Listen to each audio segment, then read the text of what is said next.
Hey Elijah, how you doing, bro? It's good to see you. Good to see you, bro. Thanks for joining me. Thank you for joining me.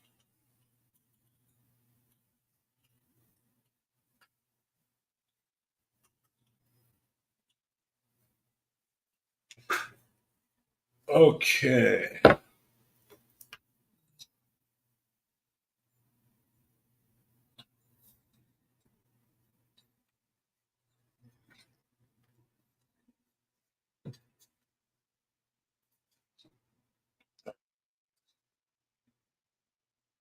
Let me get my microphone together.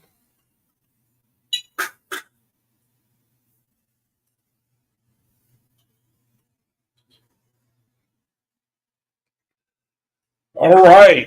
I think I'm set. Let me begin.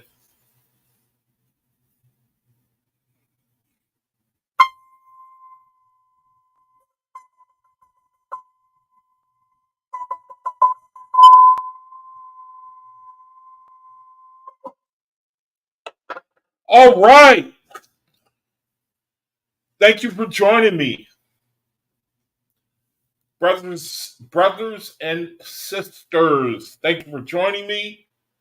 My name is Shaikwa Ben Yisrael. Welcome to my channel where I try to be a light while I'm in this reality. I'm a faithist. That means that I'm someone who can subscribe to the teachings of the OAHSPE Bible. It's a new revelation, pretty much new revelation from the Creator, whom the whole world really claims to worship. And uh,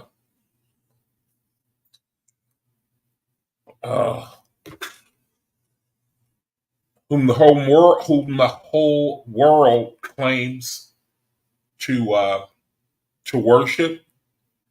The OAHSPE Bible is the latest revelation from the Creator, and I love to share it. It has a magic to it. It is, um, oh,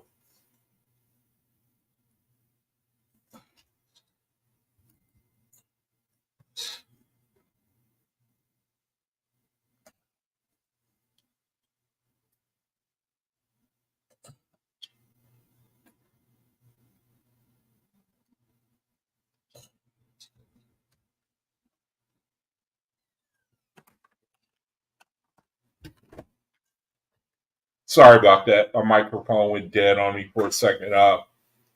Anyway, welcome to my channel. My name is Shaikwa Ben Yisrael. This is a channel for other brethren who like-minded, such as myself, meaning they have the ability to subscribe, to believe in the latest revelation of the Creator, the OAHSPE Bible. And on my screen, I'm going to scroll from it. This is the glossary. I like to try to refer any brother who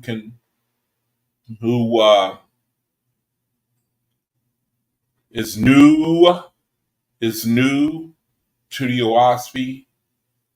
I always refer brethren to the glossary first.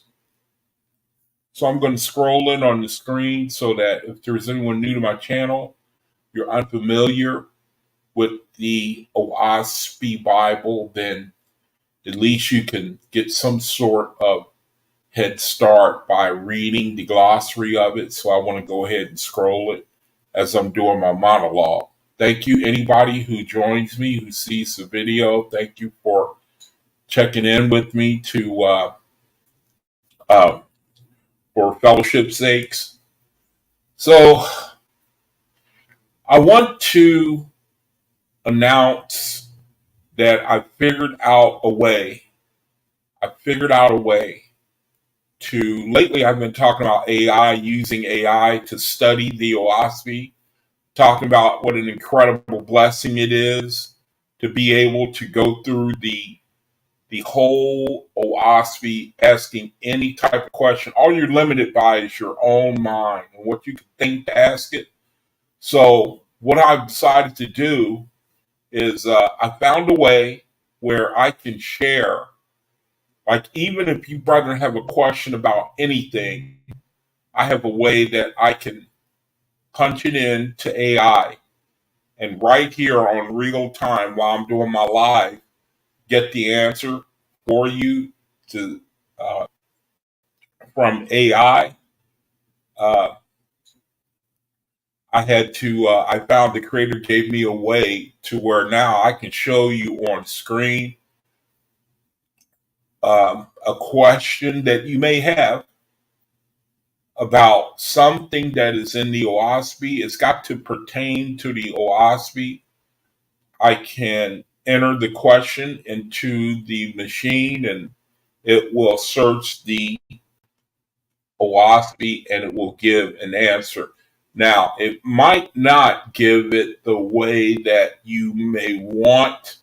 What it does is it uses some type of algorithm where it'll search it and then I guess it would use keywords and then describe what keywords mean, and then they may phrase the answer in a different way than you might, but it should be still somewhat faithful to what the OAHSPE is saying. So that's a new feature on my channel now. I want to ask any brother or sister if you have a question about anything while I'm here on the live, just put it in the chat, and then depending on where I'm at in the video, if I'm doing a reading, then you may have to wait until afterwards. But if I'm just doing like a monologue, or it's I'm finished with the reading, or I'm just talking as I am right now, and you have a question that you want to ask, so I can enter it into the AI, then I can do it, and it should add a little entertainment to my channel and help brethren to uh, get answers to things that you might have been puzzled over so far as the OAHSPE is concerned. If my brother is listening, hey Chuck, if you listening, I don't know if you're listening, but if you are,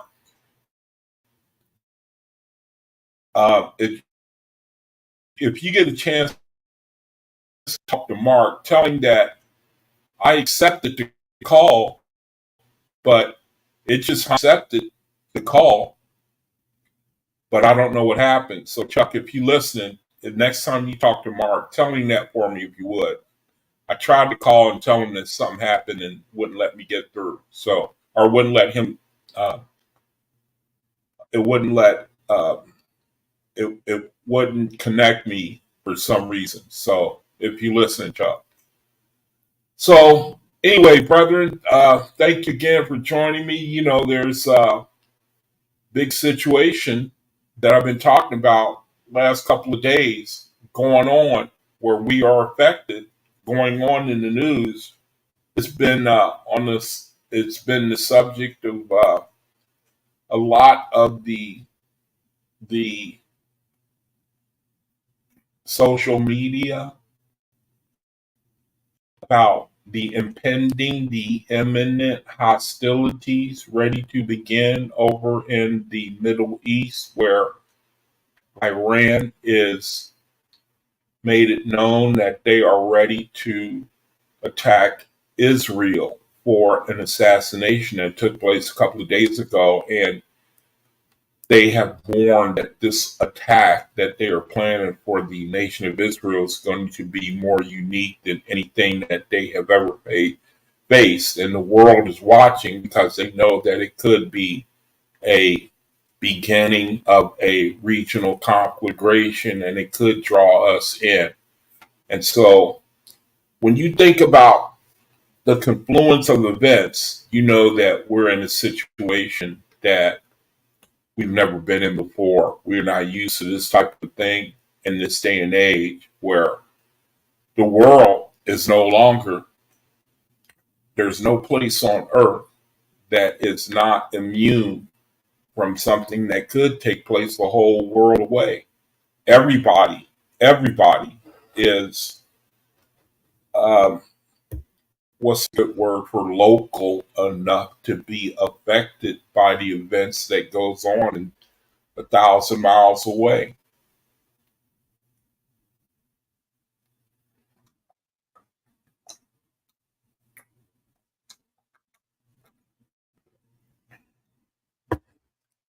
So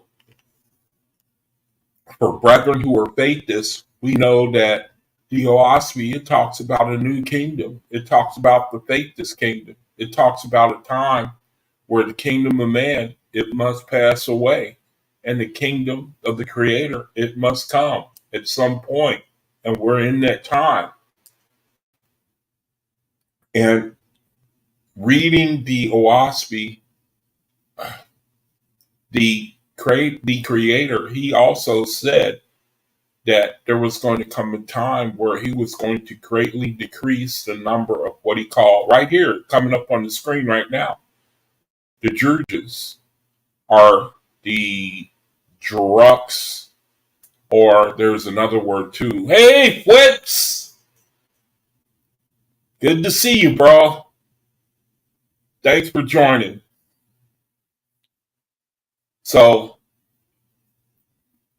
we're in the perfect storm, so to speak. A perfect storm, this is a lot like childbirth. The Bible talks about events of a new age. New age brought in like childbirth, plenty of tribulation at the start before things really begin to pick up, so to speak, for the better.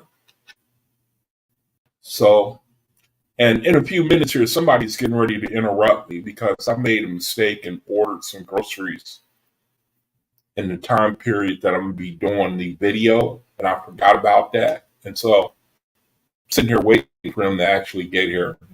So anyway, the video, the topic, the subject, I'm going to pick up where I was at last week.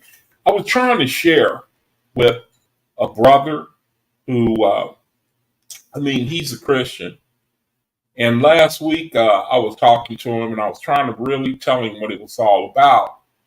And I told him I'd make a video. I'd try to minister to his understanding.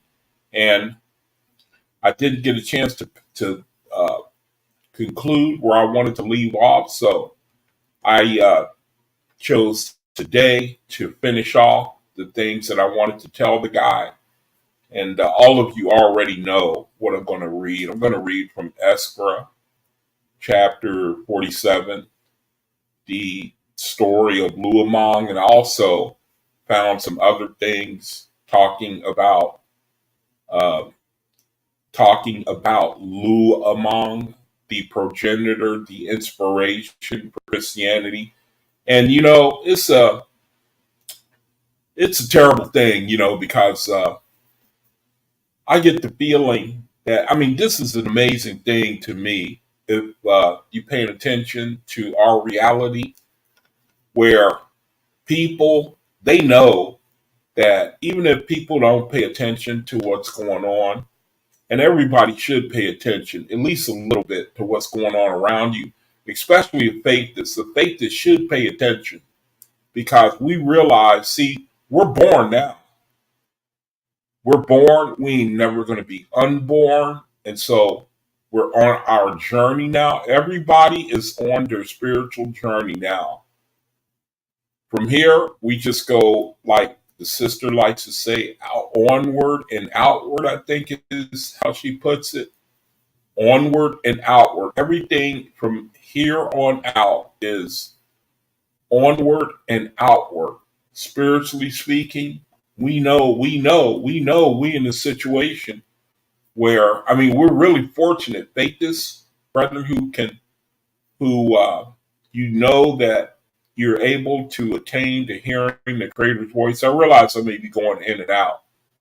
The internet, I think around this time, it gets real busy and it starts interrupting the broadcast a lot. So just bear with me and just try to fight through it.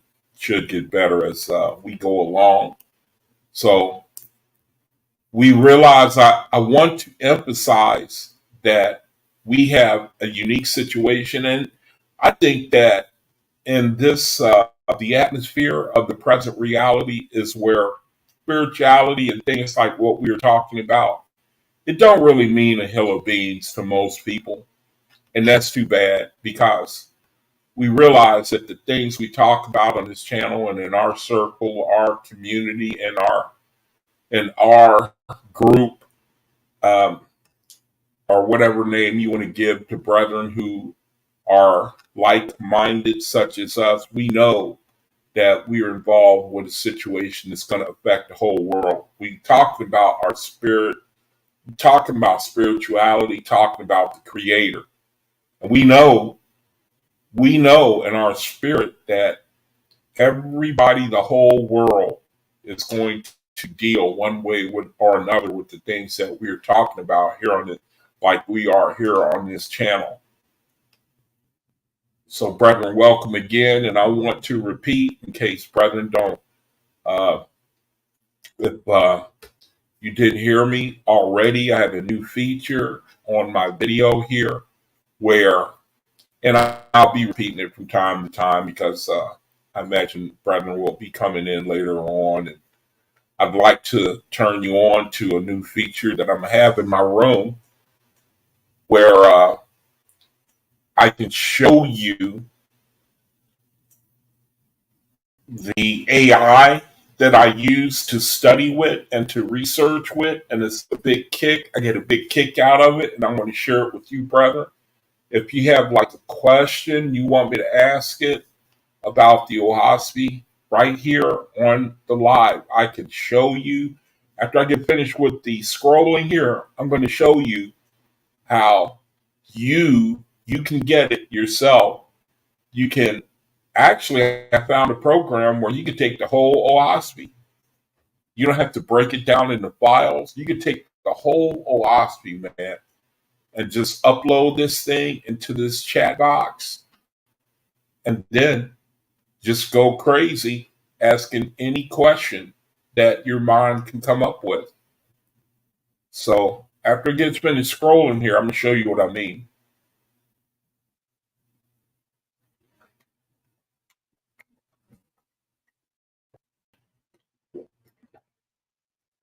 And also, if you, yeah, who is it? 1 second. Hold on, brother. I'll be right back.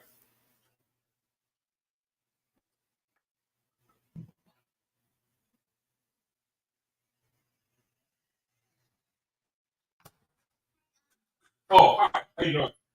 Okay, thank you.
Hey, John.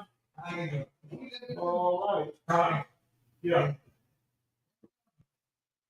Hey, how you doing? How you doing? All right, man.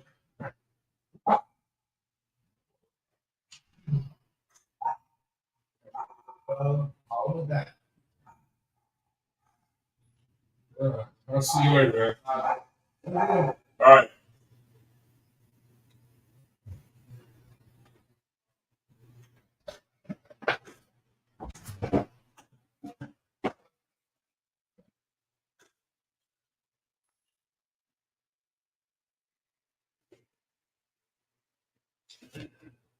Okay, brother. I'm sorry about that. That was my groceries. Had to bring them in. Okay, now I'm finished scrolling. Now, like I was saying earlier, I found a new way to show you what I mean about using AI to study the OAHSPE. And it's an incredible blessing, man. It's an incredible blessing. Allows you to turn around and share the things that you have learned with other brethren.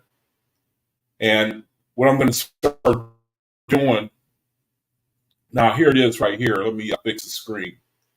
What I'm going to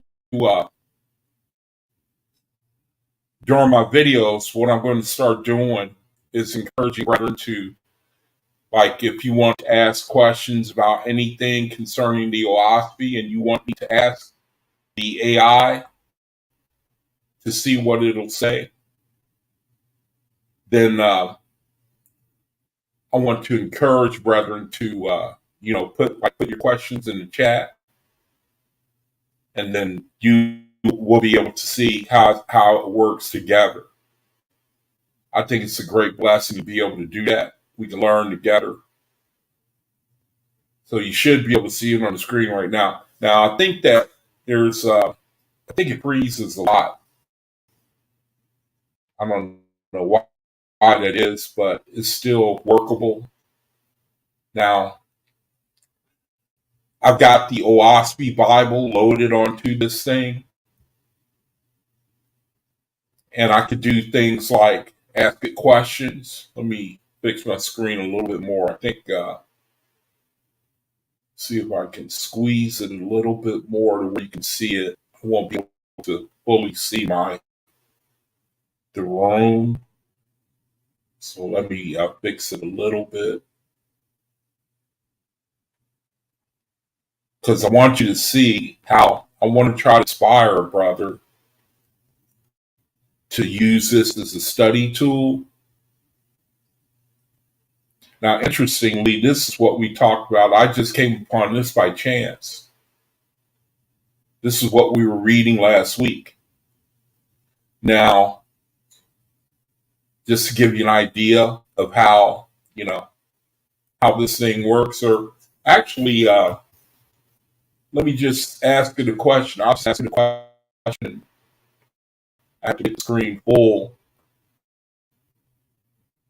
so I won't be able to see the chat, but let me show you what I'm talking about. So you probably already know how chat works. I'm aware of that, but let me show you anyway. So, and if I'll do it like this. If anybody has a question that you want me to ask the AI about anything that would be in the AI, go ahead and put it in the chat, and I'll put it in the machine, and we'll both see what the answer is. This type of thing that it'll really interest you to increase your learning. All right, now let me see. What's the question that trying to think of a question. Does anybody have a question you want me to ask this thing? While I'm thinking of one, I'll just come up with one myself. Like, where faith is. How about that? That's the question. You should be able to see the screen. Who are FAITHISTS? Question mark. Okay, so I'm asking the AI who are. Oh, I messed up.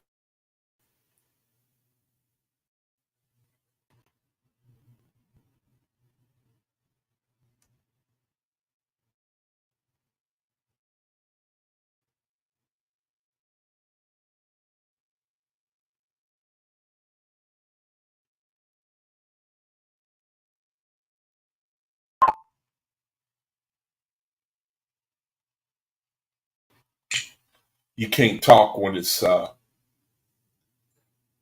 when you're asking it a question. Okay, now I'm asking this AI. I'm asking it who are Thetas. So what it does is it chews on it, it searches the document, and then it comes up with an answer.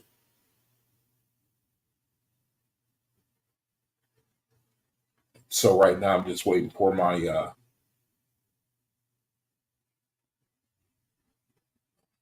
waiting on it to give me an answer.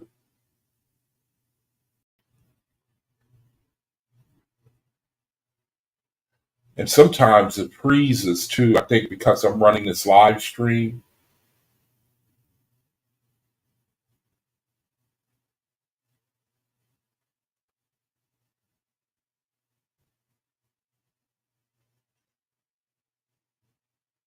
Okay, now I'm waiting for my answer. Usually don't even take this long. It's pretty immediate.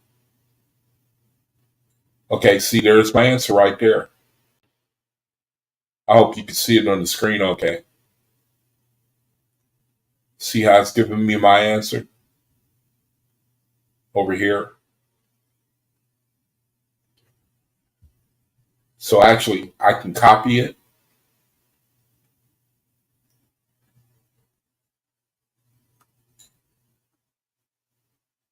Should be able to see it okay there. It says Faithus. It won't let me highlight it or anything.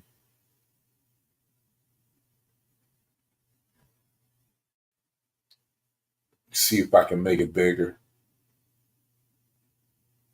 It says Faithus are described in the document snippets, or Faithus are described in the document. Snippets are individuals or a community that worship the ever present person, Jehovah, and strive to live in harmony and practice good works. Here are the key characteristics and beliefs associated with Faithus. Now, let me see if I can copy this some type of way.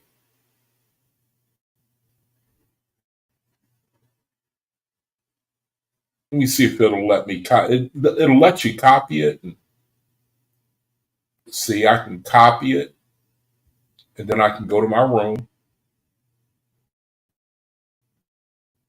and then I can paste it in the room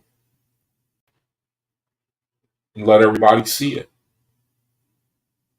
And so you're learning, your brethren are learning, and it's a blessing for everybody. So now I can go ahead and share it. Let me make sure my screen is letting me share it.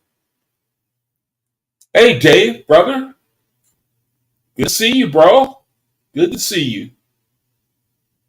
All right. Let me see if I can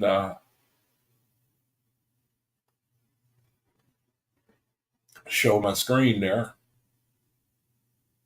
I'm just trying to show. I don't know if you heard, Dave, but I found a way to where I can show how AI is how it works. So what I did, I just asked it a question, and it gave me the answer. And I want to start on my videos asking if brethren, if anybody has any question that you want me to ask it about the OAHSPE, go ahead and put it in the chat, and then I'll read it, read the answer on the live.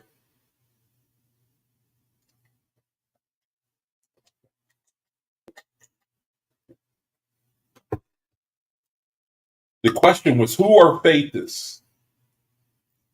Who are Faithis? To give an idea of how this AI, the type of answers that it'll give you.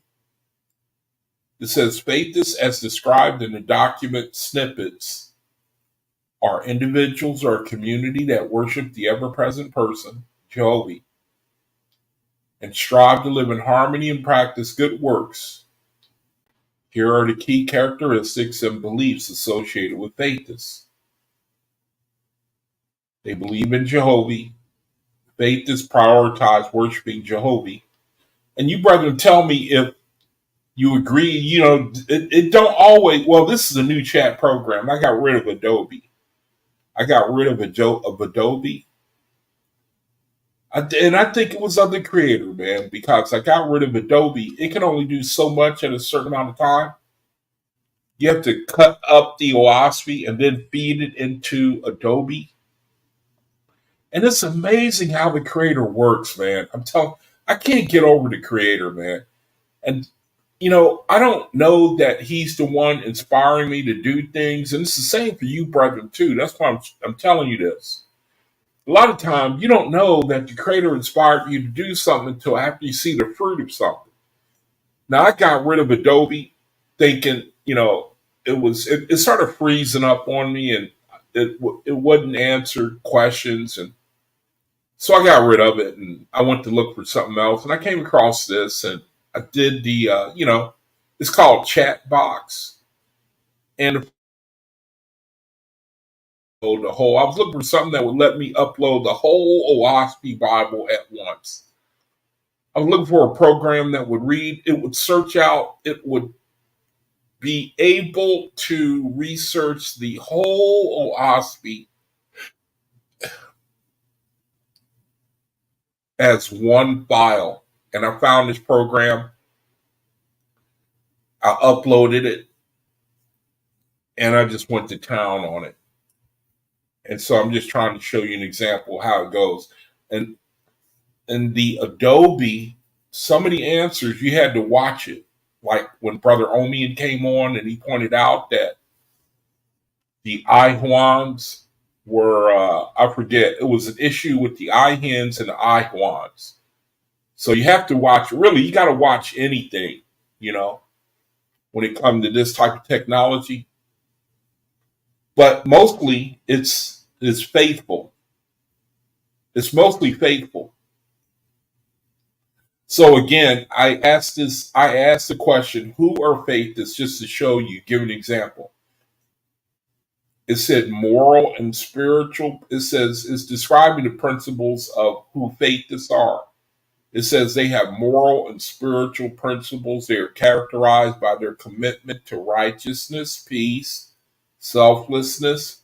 Faithists practice love for one another, return good for evil, live in accordance with higher moral laws rather than earthly desires or conflicts. Community and brotherhood. The faithists tend to form closely knit communities, often referred to as brotherhoods, where they support one another, engage in shared rites, ceremonies, spiritual practices. It says that faithists, they have spiritual knowledge.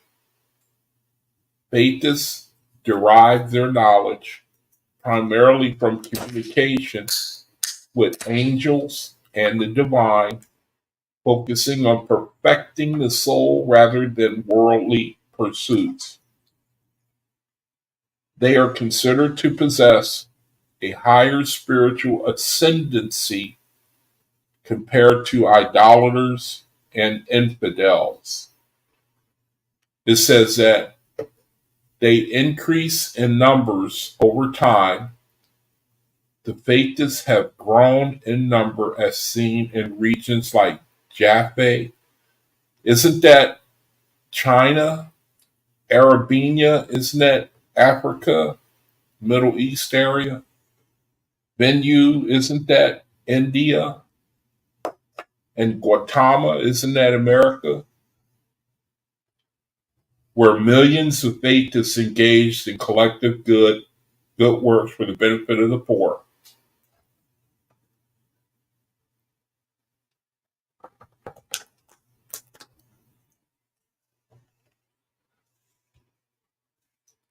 It says, Faithists are about selflessness and good works. The faithists are recognized for their dedication to self-abnegation and good deed. Now, self-abnegation is where let's see what the dictionary says self-abnegation is. It has something to do with selflessness. Self-abnegation. Let's see what that means. Self-abnegation. I can't see the screen. I don't know if I'm even sharing this. Yeah, I am. Denial or abasement of oneself. Okay, so we try to be pride free. We try to be deflective. I mean, so far as not trying to draw all attention to ourselves. So let's keep going. It says,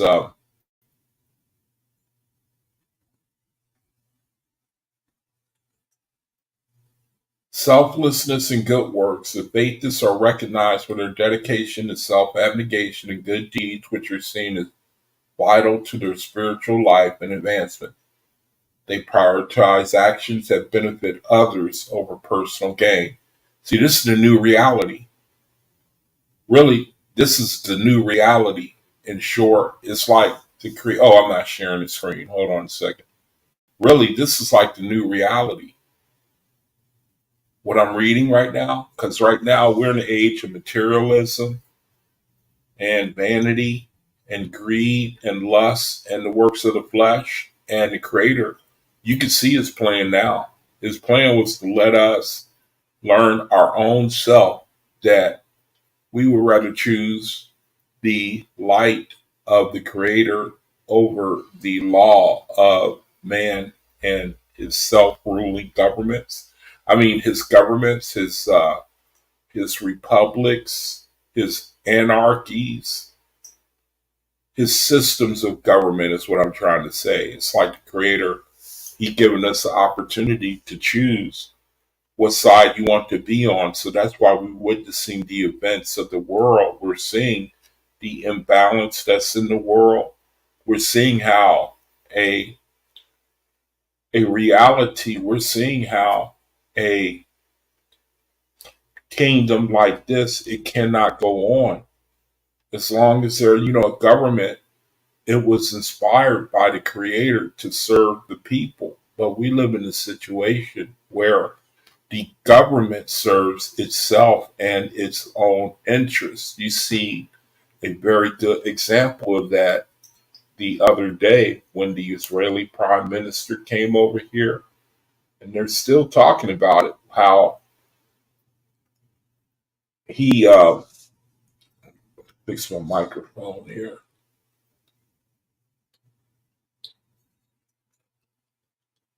This thing's just begging me to fall down.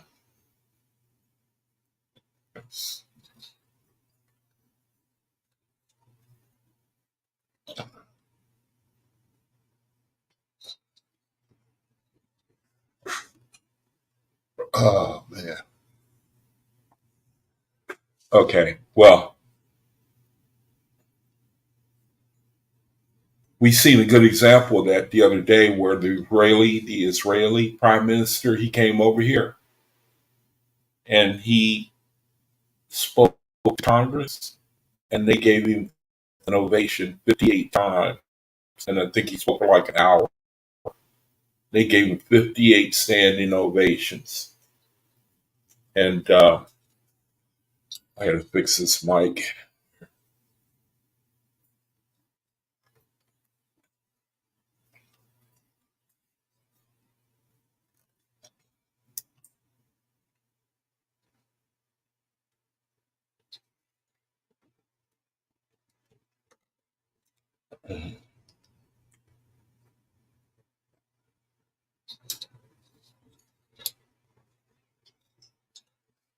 Okay.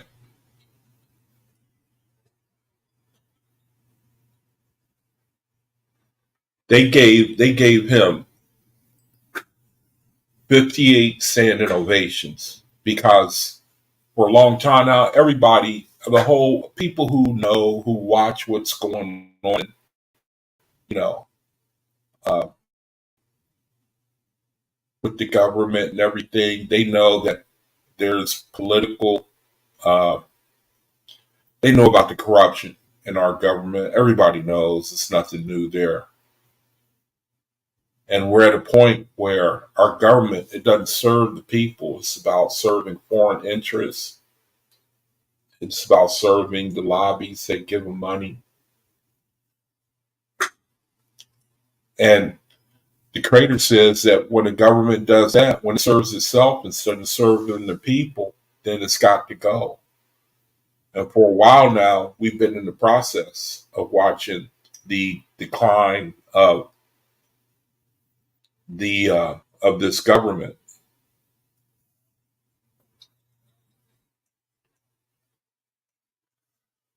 So we've been watching the decline.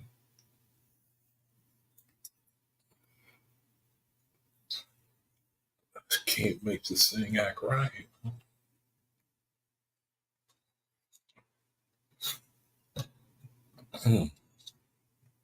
One second, brother.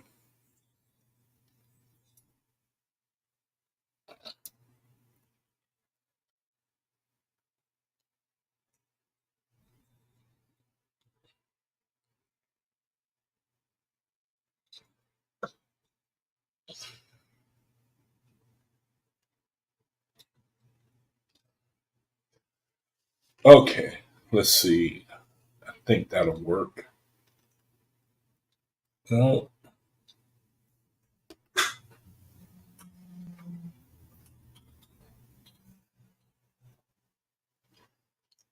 So we in a situation where we should be able to see that the time has come where we see that the cosmic era and the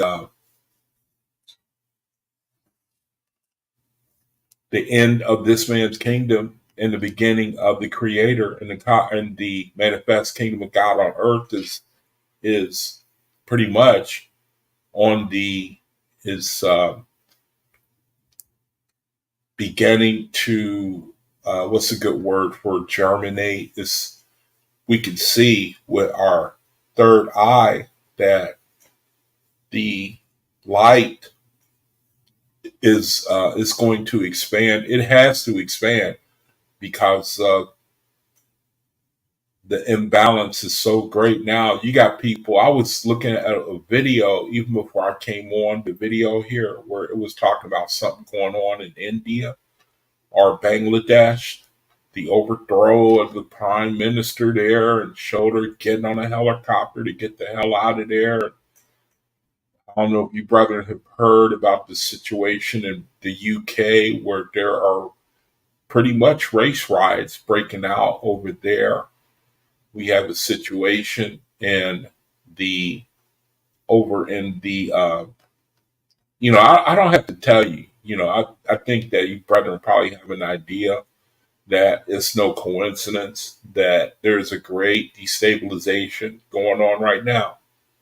And it's not by accident. We're spiritually, we're in the time of Pluto going into Aquarius. That's death and rebirth right there. We're in a time where, of course, the cosmic era, which is another signals another great change. And so, on top of that, we have the Creator. He's given us the OAHSPE Bible, so that all these things, all these things are not a coincidence. In addition to all these things, we're sitting here waiting for a conflagration that most of us have never seen in our lifetime. We are waiting, brethren. The world is waiting for the event of events. And it's a macabre type of meaning. Uh, it's a I don't want to say sick interest that the world is showing, but I can't figure out any other way to put it because you go on social media and people talk about the weapons and what they will do. And it's like, really, they want to see it. They want action.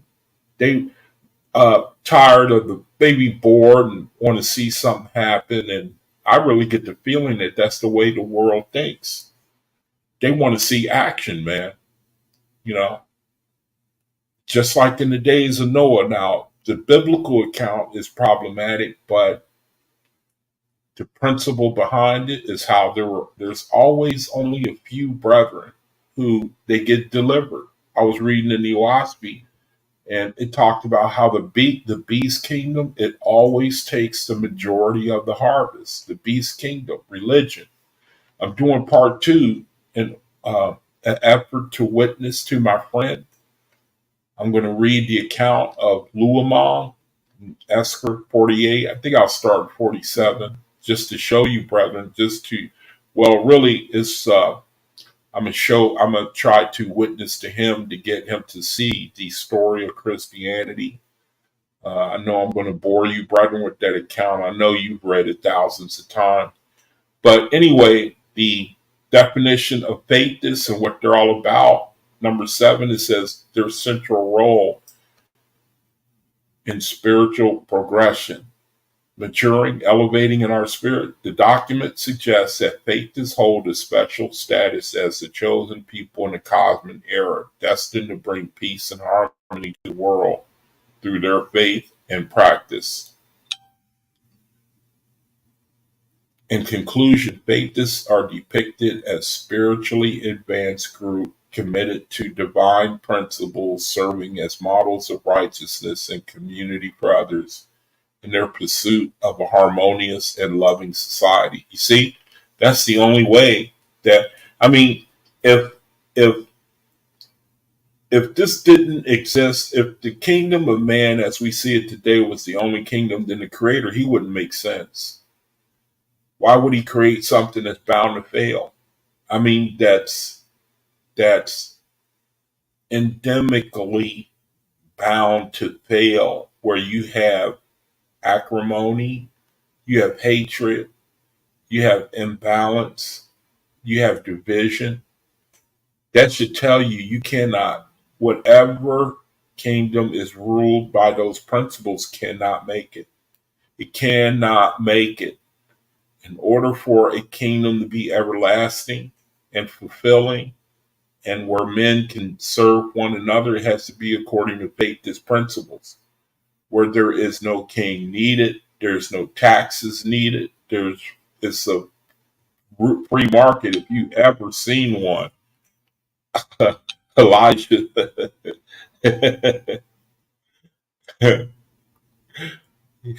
He poking fun at my video. I think that's Elijah. So anyway, here's another uh,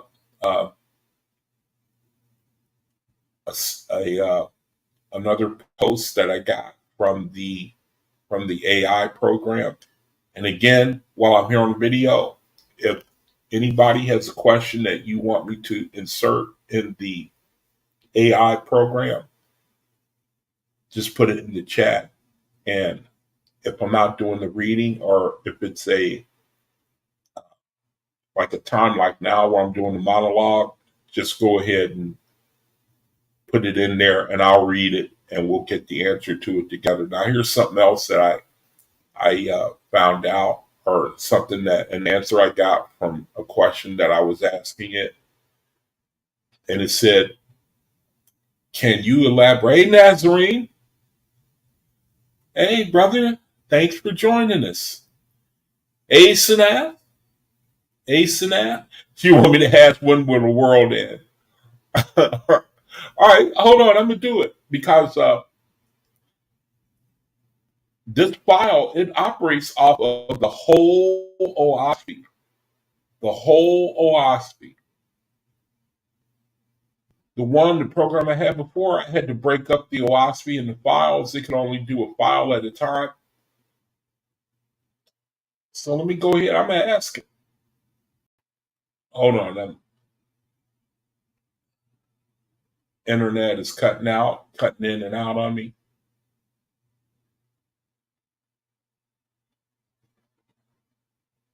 Gotta wait till I get my internet back. I don't even know if I'm broadcasting right now.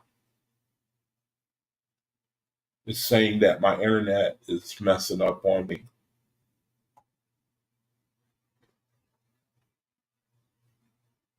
I think we know what's behind this. This is a powerful tool. I hope y'all can hear me. It's showing me that my internet is out.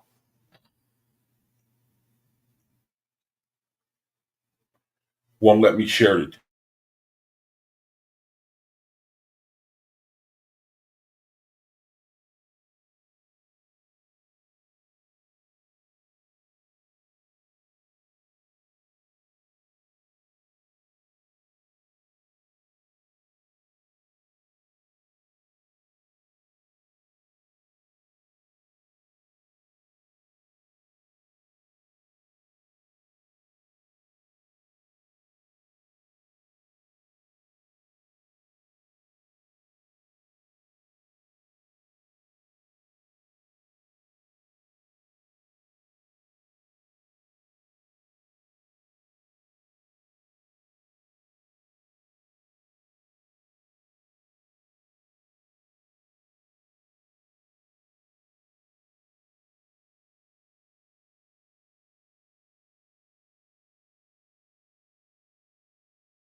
Okay. All right. Can y'all see me? Can y'all hear me? Testing, testing, testing. Am I back up? Hey Chuck, thanks for messaging me that. Am I back up? Can anybody hear me?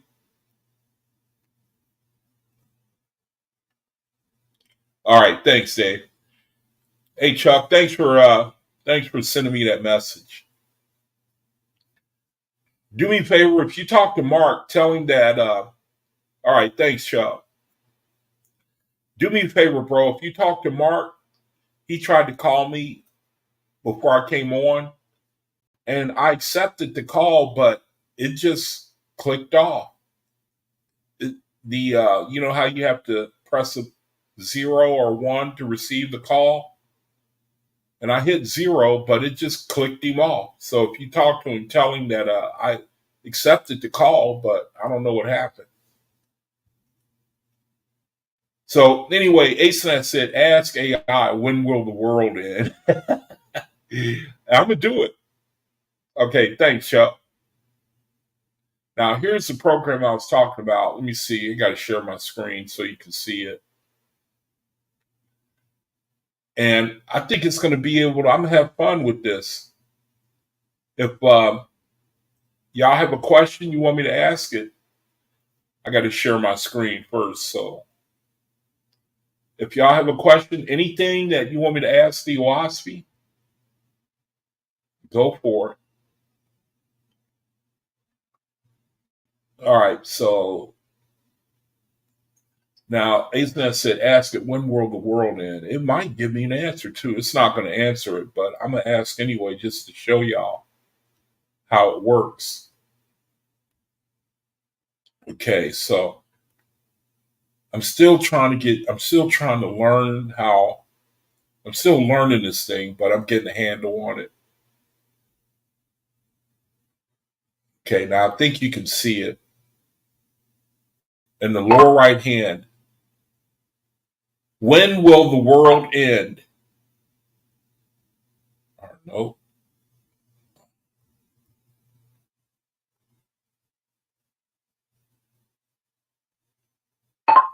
When will the world end?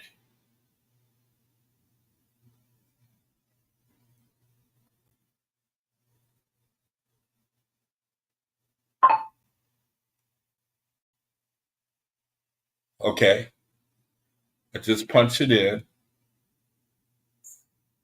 It ain't going to answer that.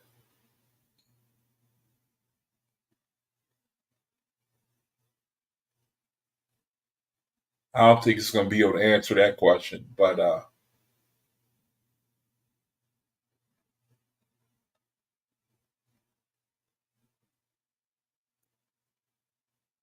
and it's usually real quick. It's quicker than this, so that tells me it ain't going to answer this. Okay, when will the world end? I'm waiting for my answer. You should. It says, oh, okay, so it is going to answer it. It says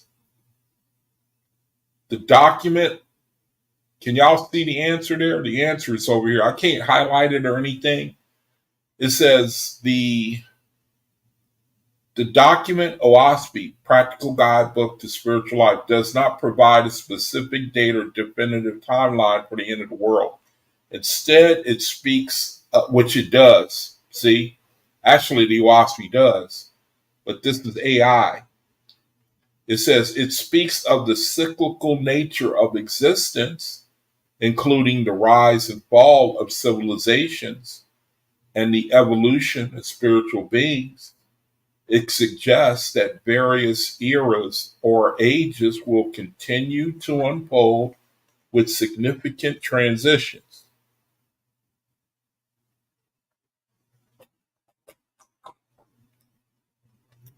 Such as the transition from a carnivorous man of contention to a herbivorous man of peace as part of human evolution towards spiritual enlightenment.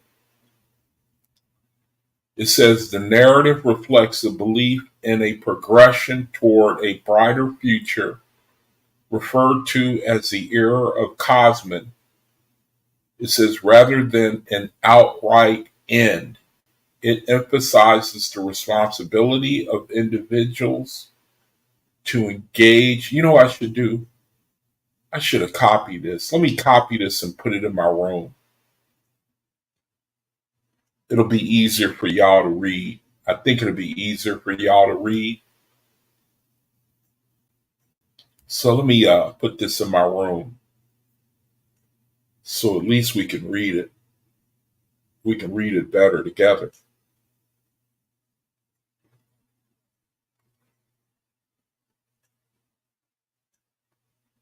Okay.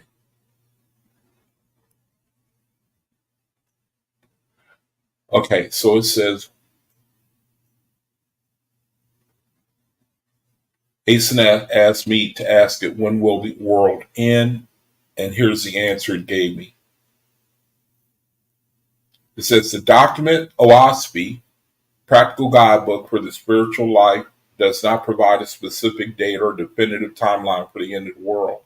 Instead, it speaks to the cyclical nature of existence, including the rise and fall of civilizations, the evolution of spiritual beings. It suggests that various eras of ages will continue to unfold with significant transitions, such as the transition from a carnivorous man of contention to a herbivorous man of peace, as part of human evolution towards spiritual enlightenment.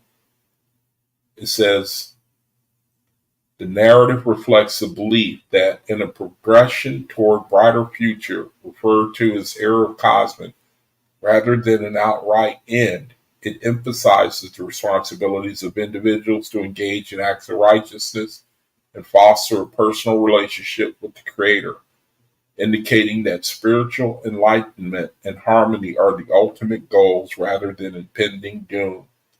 Thus, while it acknowledges changes and challenges in human history, it promotes a vision of continued growth and development rather than an imminent end. Okay, so that was their question, and that was the answer. And actually, it's pretty faithful to the OAHSPE, because we all know that the OAHSPE, it gives us the time period of the age, the cyclical nature of the earth. I mean, it gives us the creation.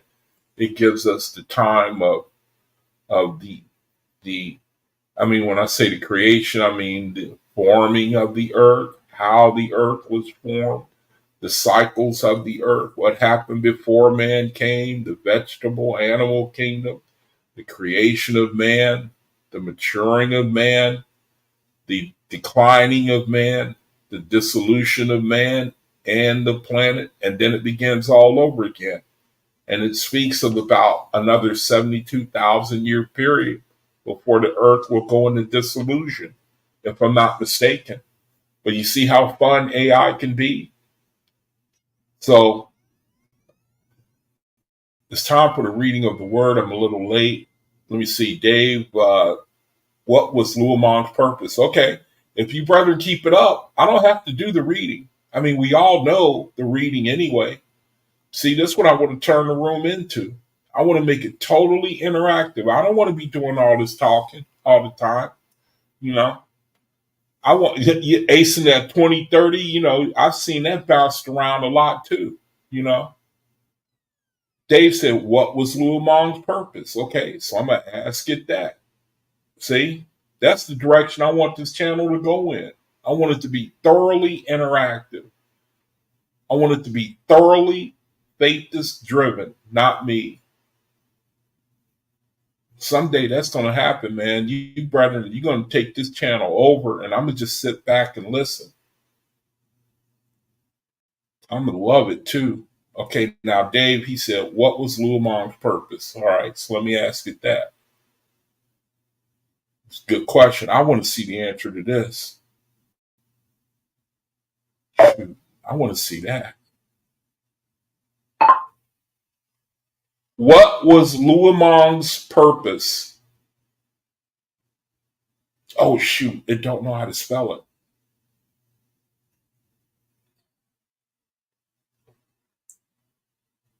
Okay, so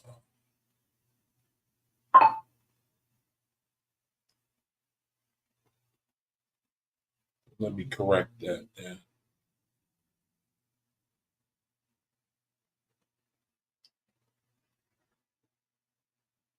That's another thing too. I never know when this thing is going to freeze up on me. What was LOOEAMONG purpose?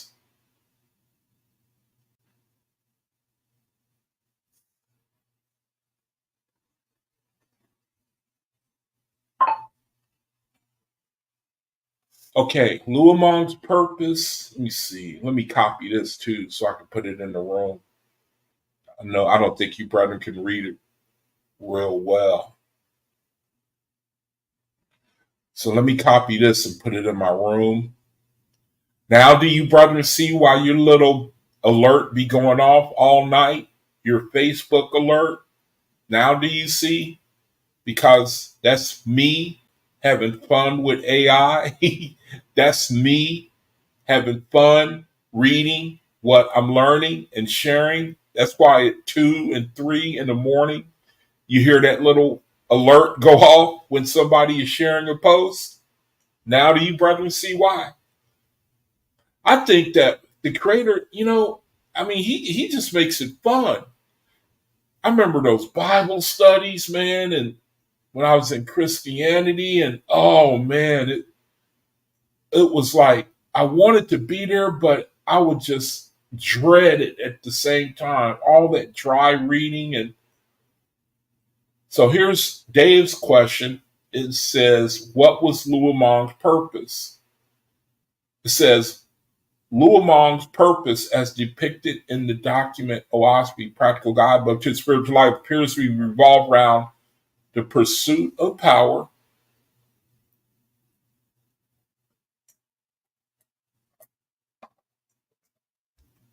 the pursuit of power, and the perpetration of falsehoods in the spiritual context. He is characterized as a false god who engages in wars both in heaven and on earth to establish his dominion. It said Luamong seeks to determine the teachings of Jehovah. He seeks to undermine the teachings of Jehovah and manipulate mortals to serve his interests, often by inspiring violence and deception among them. Throughout the text, Luamong is shown to obsess and instigate conflicts, promoting ideas contrary to the principles of peace, righteousness, and spiritual truth. He uses his angel warriors to contend against other deities such as Baal, and he orchestrates the destruction of communities and knowledge, including libraries and records, to maintain control and eliminate competitors. It says, moreover, his actions are fueled by a desire to secure his heavenly kingdom and prevent Jehovah's influence over mortal affairs. Ultimately, Luamong represents the embodiment of false spiritual authority that seeks to dominate through might rather than wisdom and righteousness. So, okay. You like that, Dave? Me too. Yeah, if anybody has questions that you want me to ask AI about the OAHSPE, put it in the chat. Put it in the chat. I don't have to do the reading. I hope that this thing take off. You know, I hope that I'm always trying to find ways to make this an entertaining channel and learning at the same time.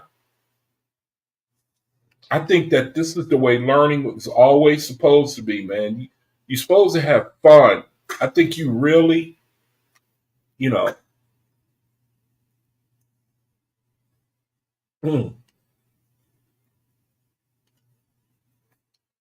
I think you really have fun when yeah,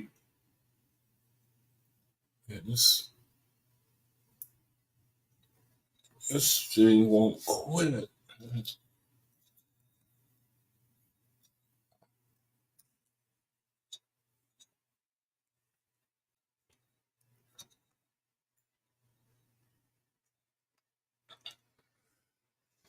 I think that this is the way it was always meant to be.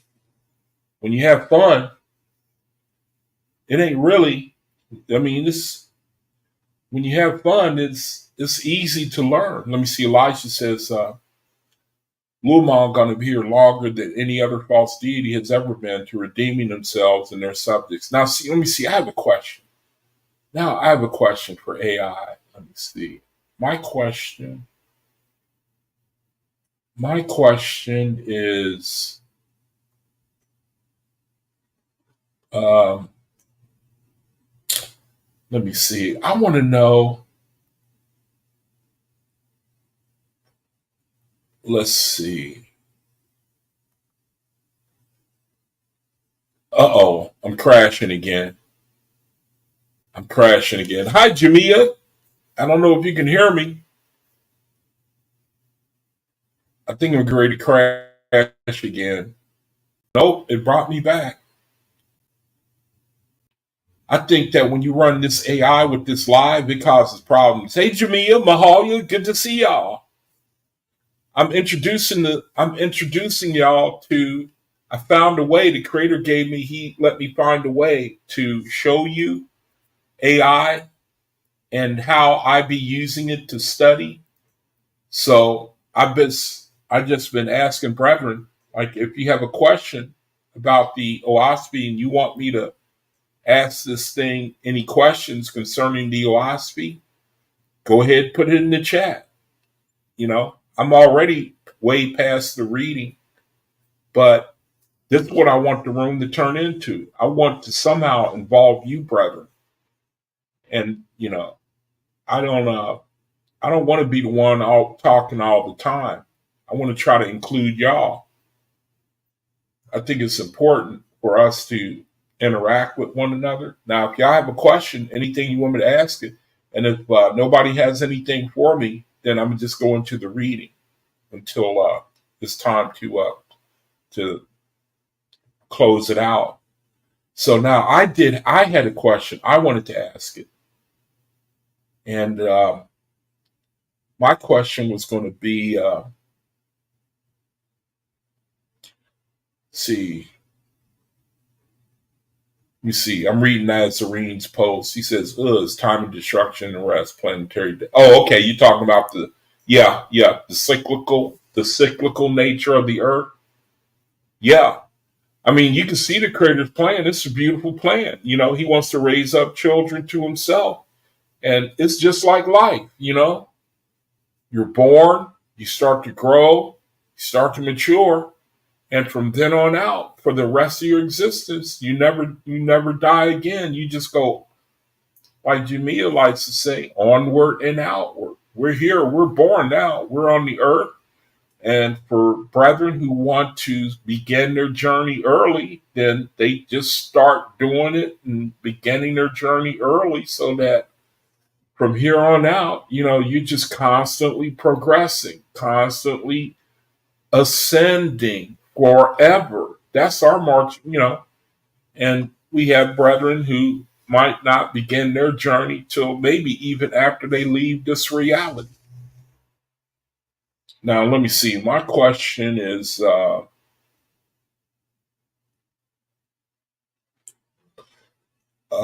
me see. I'm asking AI. If any of you brethren have a question, put it in the chat about the OAHSPE. Um, I want to ask it.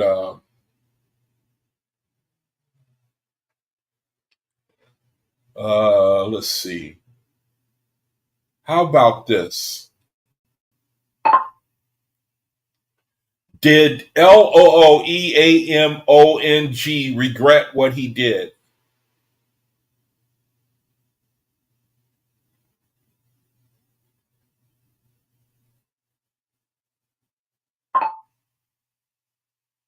Did Luamong regret what he did? Okay, it said yes. Here, let me copy it again and put it in my room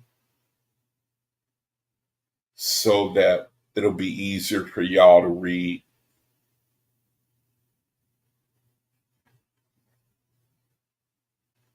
Let me make a copy of the answer and put it in my room.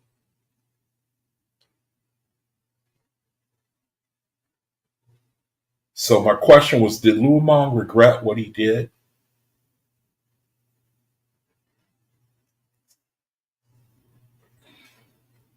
And the answer is said,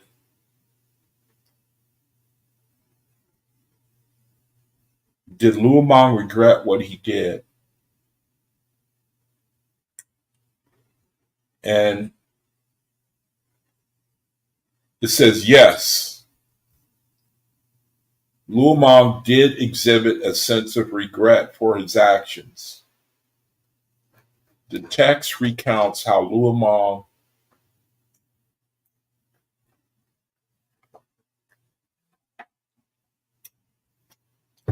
despite having committed numerous wicked deeds and established himself as a false god, began to lament both the wars he waged and the doctrines he promoted. He is depicted as crying out in despair, questioning whom he should pray to, and expressing confusion about the nature of the divine. His lamentation suggests an internal conflict and a degree of remorse regarding his choices and the path he followed. This illustrates that even amidst his pursuit of power, Luomong was aware of the consequences of his actions and felt regret for the suffering they caused. Oh, Dave. You were waiting all weekend to do that to me, weren't you? I bet you were waiting all weekend, man. I'm gonna get Yaquab. I'm gonna get him on Monday. Okay, you got me, bro. That's a good one. You got me. You got me. Let me read it again. The question I asked AI was, did Luomong regret what he did?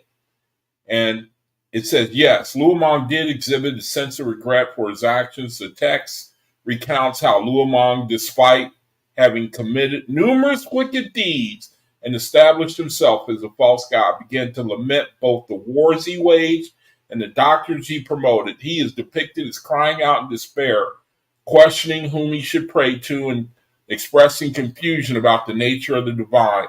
His lamentation suggests an internal conflict and a degree of remorse regarding his choices and the path he followed. This illustrates that even amidst his pursuit of power, Luomong was aware of the consequences of his actions and felt regret for the suffering they caused. So he felt it. You know, he went for the forbidden fruit and found out it didn't taste so good. Isn't that something? It's the same way in the world, man. You know, it's like that's the peril of youth right there. You know, I was talking on video the other day. I talked about the evil that was in my heart to the point of I think it refers to all of us. Is I nearly went down the wrong road in my heart. You know, because of the flames of youth. You know, you know how passionately motivated you can get. You know, at that period of time, and you know, if you can make it out of adolescence, man, you're home free. You know what I mean? If you can make it out of your teen years, if you can make it out of high school, man, without being totally, you know, that's you won the battle right there. Jamia says, are the answers only coming from OAHSPE or another intelligence? Well, the way you got to do it is you got to upload. You got to put it answers only from the OAHSPE. It can only answer the source that you put into it. So what it is you feed it, you feed the OAHSPE into the machine, and then it has like an algorithm where I think it goes off of like certain words, and then it forms a sentence, and it's an amazing thing, man. You know, it has to. This is all going off of the OAHSPE. I got the OAHSPE fed into this thing, so now all the answers that I get is going to search the whole OAHSPE, and then it's going to come up with an answer. Don't ask me how they do that. I mean, well, the creator ultimately is part of his plan to increase knowledge, so that I think it's just his way of spreading the light across the world, calling the faithists to come out. Hey, come out. You know, you said you were looking for me. Here I am. Here go my word. Here, you want to understand it? You say you want to understand it? All right, here's the way to do it. You know, I'm going to raise up my Aquariuses. Give them the knowledge. They're going to share it. We're going to feed off of it, So, I mean, any sign can, have technological gifts. And so if y'all don't have no questions or anything, I'm going to go ahead with the reading of the word. I'm late for the reading. I wanted to close it out with my friend. He was Friday. I wanted to witness to him. We can go a little late too on the channel, having fun with this thing if y'all want to. It's all up to y'all. But if I feel that the air is, at the time of the end of the video, then I'm gonna just go ahead and just close it out. But I'm gonna see how y'all react. So anyway, if y'all don't have anything, and if during the reading y'all come up with something that you want me to ask it, just put it in the chat. Because I'm going to go to the reading now. I'm going to finish things off with witnessing to my friend that I was trying to talk to on Friday. I told him that I was going to address him on video about the peril of Jesus Christ, the peril of Christianity from the OAHSPE point of view. So if y'all don't have anything right now, then I'm going to go ahead and read the account of Ezra chapter 47.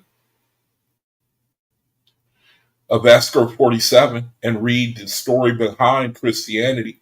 Y'all already know it, so I don't mean to bore you, but I'm trying to minister to the brother who's a friend of mine, and I don't know if he the video or whether he even really cares. That's the thing, that I wonder. I think that people just can't care anymore about things like this. I think that they too beaten up. I think the political world, is that strong where you hear people talking all the time, talking about this, talking about what's going to happen, and they tired. I think people are just spiritually beaten up, man, except for faithists who have that ability. They just got that anointing on them that they just, if anybody should have been turned off to religion and spirituality, it should have been me. It should have been me, man. I've been beaten up so much in my life, and looking at all the things that I had more of an enjoyment to do in life, and not even being able to see those things through. But with spirituality, it turns out it's different. I imagine the same thing working in me is working in y'all too. It just won't let you stop. You can't stop, man. But if you keep your mind and your heart open, you must come to the Creator. You must come to Him. So here's chapter 47. Let me see. Jamia says, "Who is the true Christ?" Okay, you want me to ask that? All right, all right. Who is the true? Oh, see, now it crashed again. I don't even know if y'all can hear me. It crashed. Now there it is. It came back. This thing is scaring me. Crashes a lot. Who is the true Kriste? Question mark. I like that question.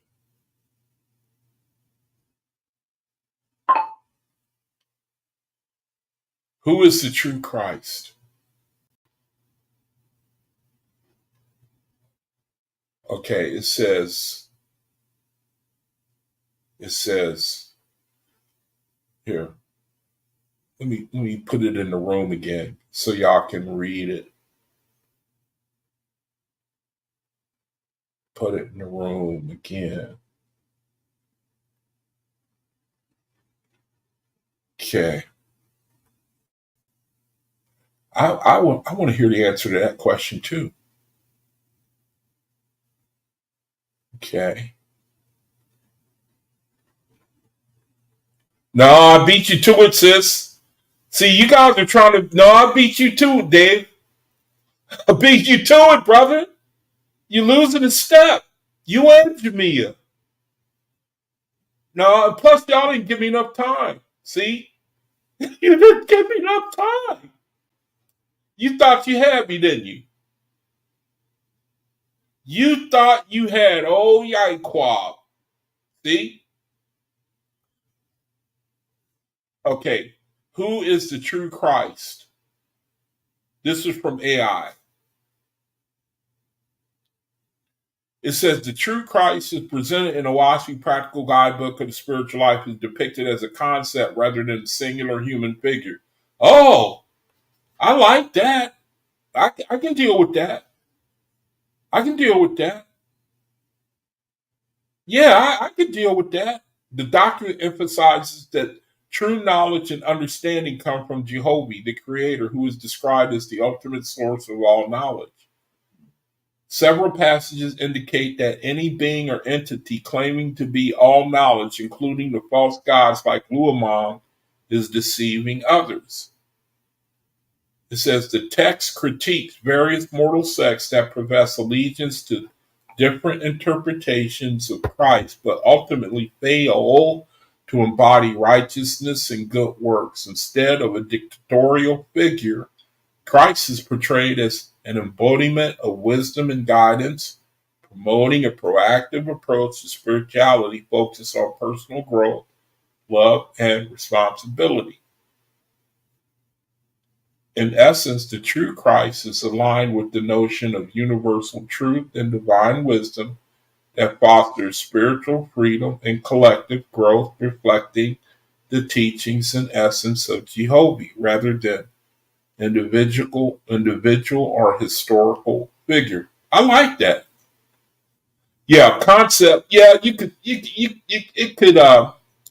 If you want to make it, I, I can let that slide.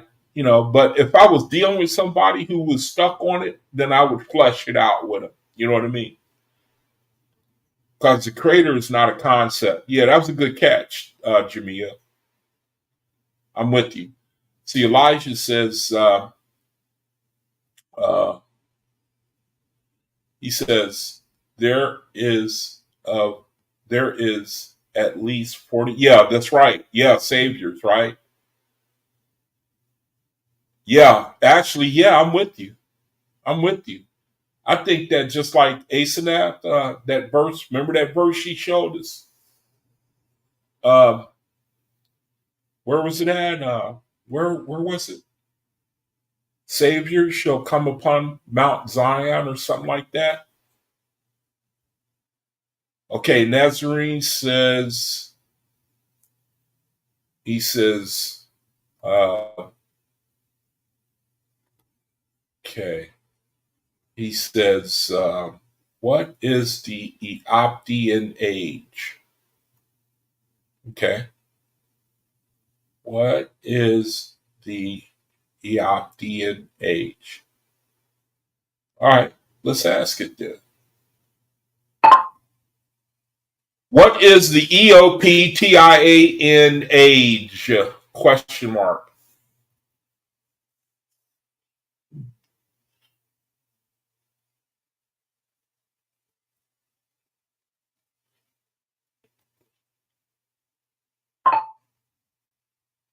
Yeah, so I like that answer on the true Christ. I like that. I like that one. That was pretty good, man. That was pretty good. Okay, now what is the Eoptian age? All right. Now let me put that in the room. Well, let me put that in the room. Matter of fact, let me put it in another room because I like to share these. I like to share this word with the other brethren too. Let me put it in Omian's room. What is all right?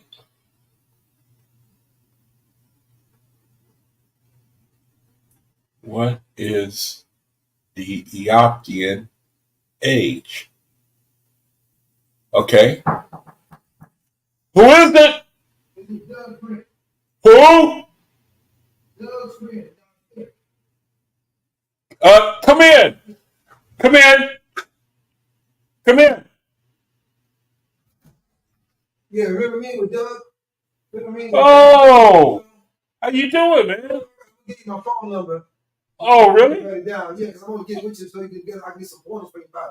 Oh, come on in. Come on in. I'm doing I'm online right now. Yeah, I got to go to somebody in code do. I got to. Oh, okay. But yeah, I never did it before, but I want to get some pointers from you. Oh, so, you mean about the OAHSPE? About YouTube and all that. I got some platforms set up, but I've never done it. Oh, okay. Doug would tell me you know all about it, so I want to get with you. Oh, so I can learn some things from you. Oh, okay. I'll come out here. Actually, I'm doing my class right now. Okay. Just write it down there. Okay. Are you serious? Yeah, I'm serious because I'm getting 712. Because I'm gonna call you, man, if you want me to.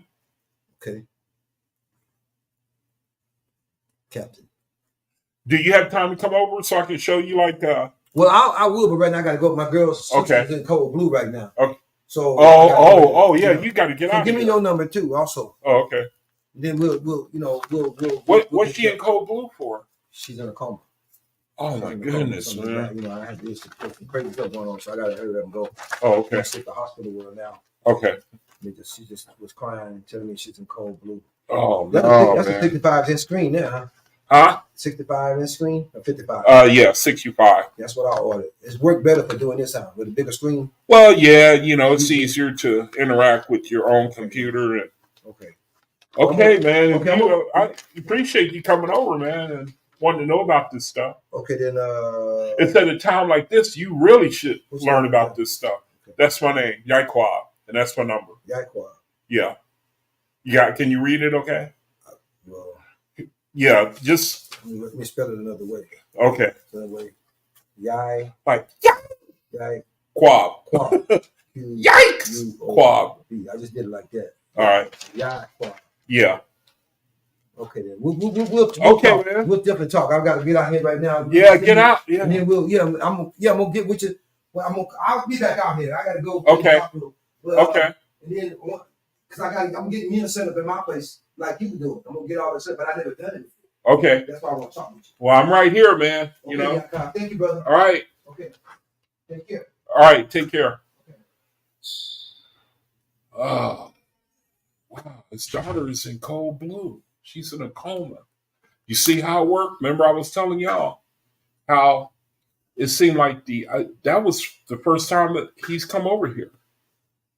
And the Creator, he do that to me all the time, man. It's like it don't matter where I am, they'll come and the Creator, he opens a door for me where I can share. I can start sharing about this. Now, you just witnessed it live and in color. I'm not surprised that type of stuff happens anymore, All right, so Nazarene Essene Faith just wants to know what is the Eoptian age. The Eoptian age refers to the entire period from the time a human being comes into existence on Earth with the potential for eternal life until the extinction of their race. It encompasses the various phases of existence and development that individuals experience as they navigate through life, ultimately aiming for spiritual growth and enlightenment. The concept highlights the idea of ongoing spiritual journey that transcends physical existence, suggesting that every individual has a purpose and potential for development throughout this age. How do you like that? Yeah, the Eoptian age refers to the entire period from the time a human being comes into existence on Earth with the potential for eternal life. That's the Eoptian age, until the extinction of their race. It encompasses the various phases of existence and development that individuals experience as they navigate through life, ultimately aiming for spiritual growth and enlightenment. The concept highlights the idea of an ongoing spiritual journey that transcends physical existence, suggesting that every individual has a purpose and potential for development throughout this age. Yeah, the Eoptian age, a specific period of time, primarily for man to mature spiritually. The creator, he don't sound like he's too concerned about what's going on. I mean, I know I mean, I don't want to sound harsh. I know that he is, but the events of the world, it's not like it's catching him off guard. He just keeps on sticking to the main point, which is your spiritual elevation, your maturity. I mean, even right now, it's going to seem like it was thousands of years ago in a short time. I mean, we're here now. This is all we know, but then it's going to be like all over with. And then the only thing that really matters is how far along we've gotten spiritually. And it's not really talking about knowledge, a whole bunch of knowledge. It's really talking a lot about how we deal with each other. What good are we for each other? Are we selfish? Are we for ourselves, or are we for our brother? Really, that's what I keep seeing in the OAHSPE. He keeps putting the focus on dealing with each other, man. It's like, you can't get away from it. Elijah 7 says in the Cosmic era later on, the children. Oh yeah, talking about the Iesu. Yeah, the Iesu. I forget the other name for it. Yeah, 144,000 years cycle of the earth from its creation to its dissolution. Yeah. All right. So, is there anything else? Is somebody else? I'm going to go ahead and do the reading. And then, if y'all come up with something, I may read something that you have a question about. See, we can have a lot of fun with this thing. We can have a lot of fun with this thing. So if something come up in y'all mind, make sure you write it down, put it in the chat, and then after I get finished with the reading, we can go round and round with it.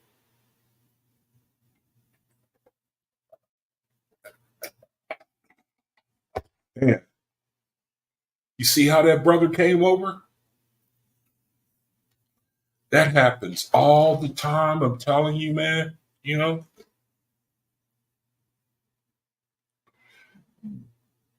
May the Creator bless the reading of this word. Now, again, I don't think he's listening, but I'm going to go through this anyway. And it's going into historical Christianity from the OAHSPE point of view, the Creator's point of view, the story, the inside, the behind the scenes story of Jesus Christ.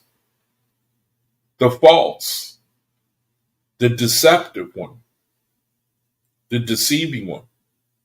May the Creator bless the reading of His Word, chapter 47. As for Luamon, falsely announces himself as the Christ.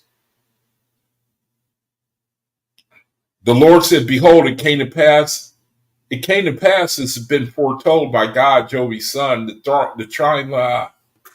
I had to close the curtains. Hold on.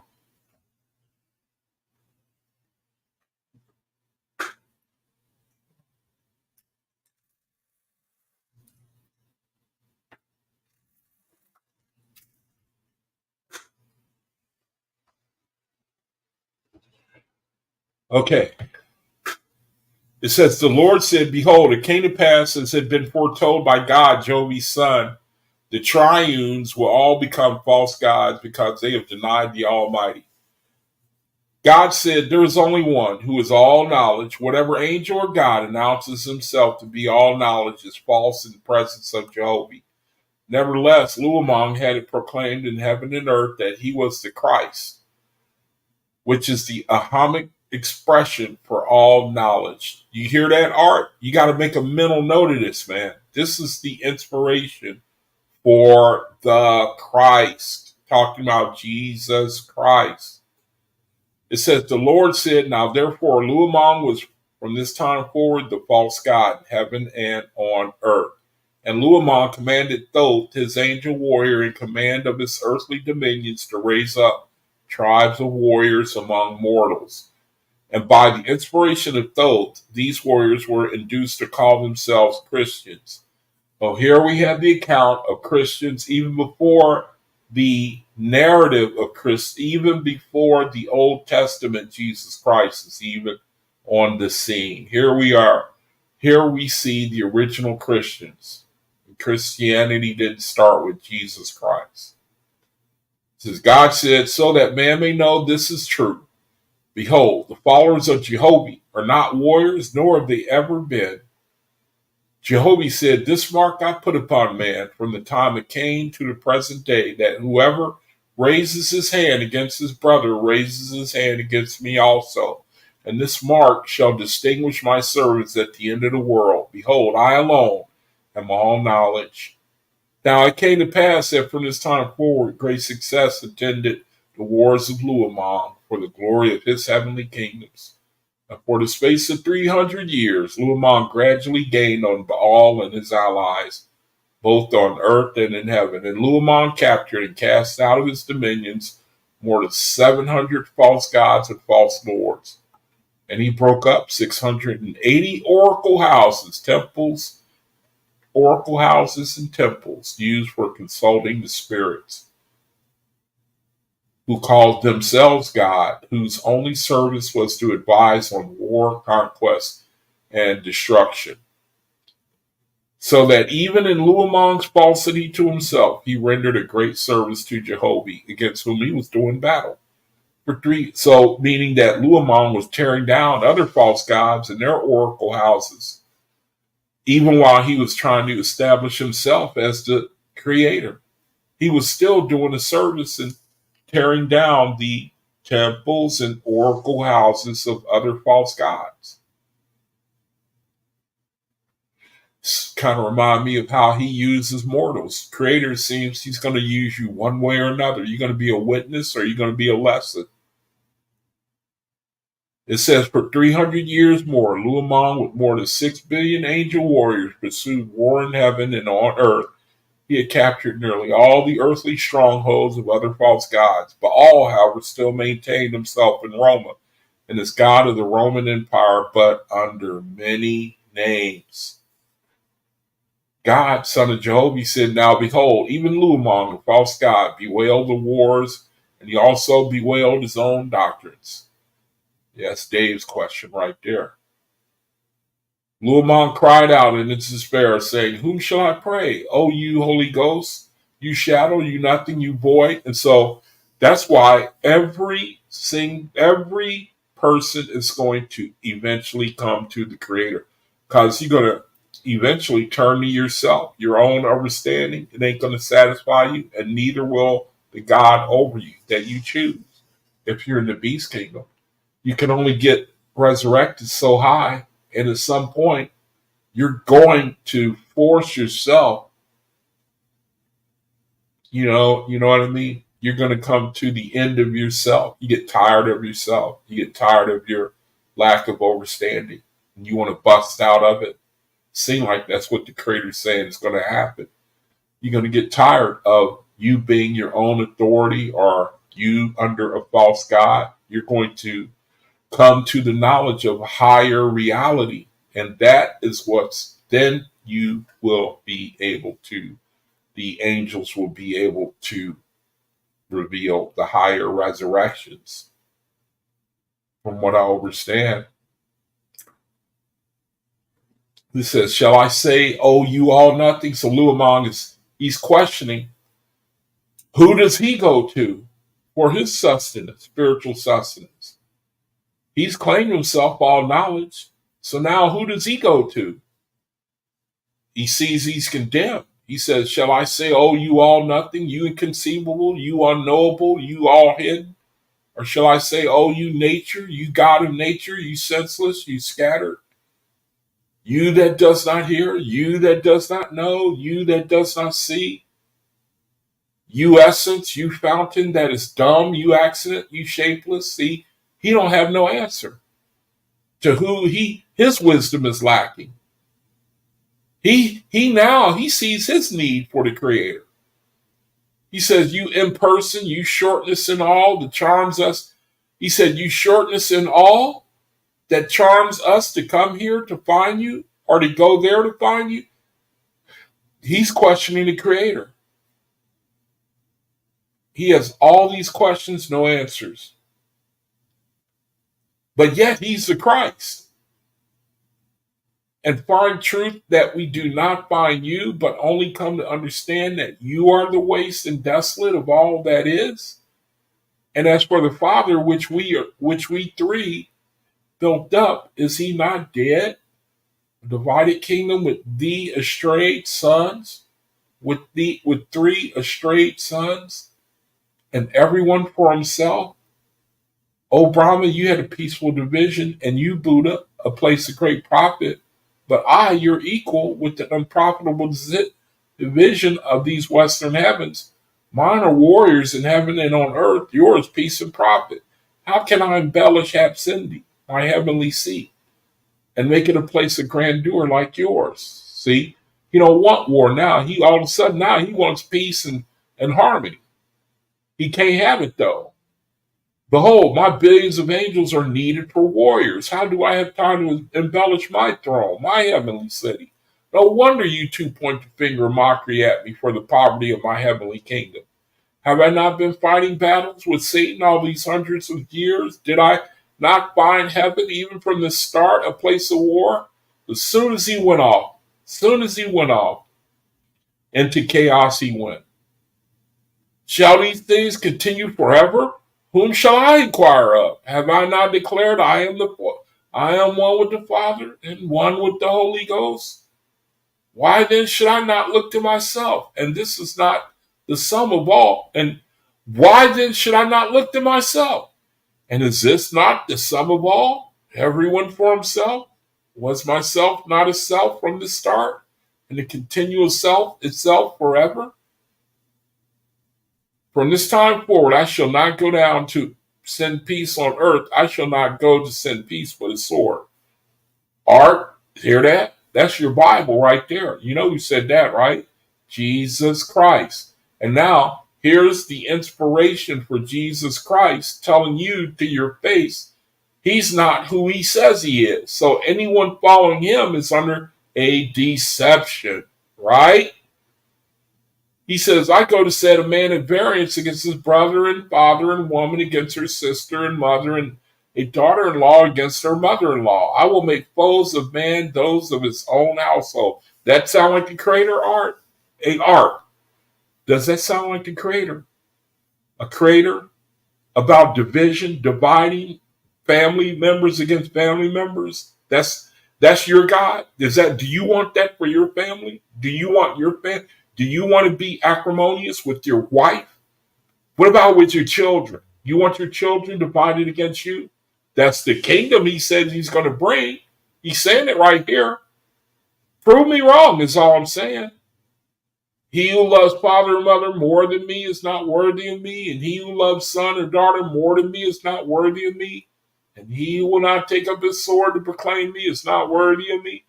My sign shall be a sword and a skull. My sign shall be a sword, a skull, and crossbones, and a bull. My edicts shall be bulls. By these my enemies shall be destroyed. You know who these bulls, you know who you know who issues these papal bulls. Catholic Church. Papal bulls, that's what they're called. Papal bulls. Bulls, edicts. Every knee shall bow down before me, and every tongue confess me, Lord of all. Behold, I will give them a book. A what? Behold, I will give them a Bible and a guide by which they shall know me. In blood, I will seal them to the end of the world. Now, it's time for the end of the reading of the word, and I'm just going to I'm gonna stop. I'm gonna just stop because I don't even think my friend is even listening. So what I'm going to do is just wait until I get the chance to talk to him again. And then I'm going to turn him on. Just do like a personal study with him if he asks me. If he shows us, if he shows interest, then I'm going to just, And so if you listen, Art, and you ask me questions, the first thing I'm gonna ask you is, do you have time? Because if not, then I can't share anything with you. If you listen, I wish you would check in if you listening to this. If you don't have time, brother, I'm not going to share. If you don't have time for the creator, I can't rush it. I am not rushing this. When I mean talk, that means we sit down. All right, brother? We sit down and we take our time and we make time for the creator. That's how I do things. I ain't no more than 5-minute bullet points, and we sit down. If you're serious, you want to know what I'm into. From now on, we sit down. Other than that, you know, you want to talk sports, I'll do it for a second. I don't like sports anymore, but to keep the peace, I'll do it, but I won't do much of it. I'm not into that anymore. So I'm saying these things so that if you come here and you say you haven't looked at the video, so that I can turn it on and show you that I was trying to talk to you. So I'm not going to go into all this, which is going to go into the history of Christianity. I feel like I want to try to talk about things that may benefit, may interest my brethren, fellow faithists, and try to learn with them, grow as they grow, we grow together. So that will conclude the reading of the word. And I'm going to just open it up, and I'm going to give it a little time in case you brethren, you want to have more fun with AI. I'm going to just hang out for a little while and see if y'all want me to, if you want to have some more fun with AI. You know, a word for that brother that came in here during my video would probably be good for a prayer for his daughter, who's under code blue right now, which is she's in a coma. So I'm telling you, man, things like that happen to me all the time, man. It's like, you know, the creator is like he opens the door and he just tell you to just step right into it. Okay, Dave, he has a question. He says, what was the fate of Ahura? What was the fate of Ahura? Oh, I can answer that question. Even I know the answer to that question, but I ain't going to say it. I'm going to let AI say it. Let me see.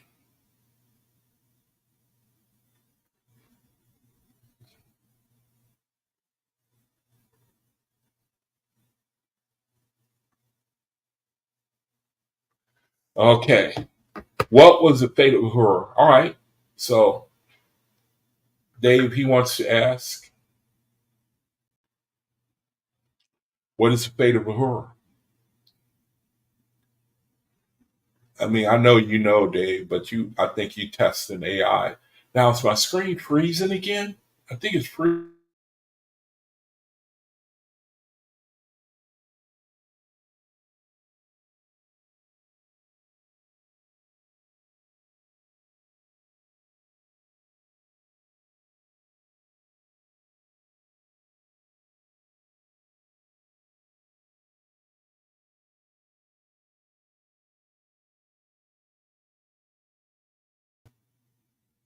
All right. I hope I'm back. My screen, man, I think every time I go to this program,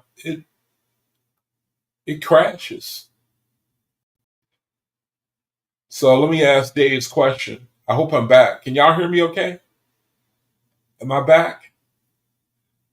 Good, good. Can y'all hear me okay? Am I even being heard? Okay, thanks, Jamia. Yeah, yeah, that's what I want. Let's test this thing, man. Yeah, let's test it. Remember what Brother Omian said, that AI is the police of the new age? He's right. I can understand. I can see how it can be used that way. That's why, yeah, we got to test it, you know? Okay, now let me see. Dave said, what is the fate of AHURA?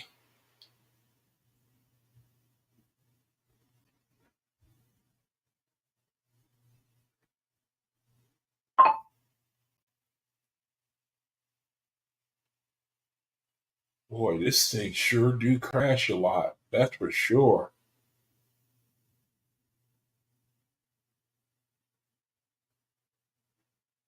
I don't even know if y'all can hear me.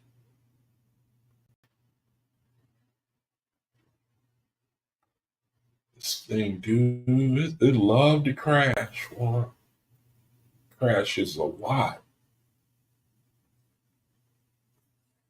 Okay, what was the fate of Ahura?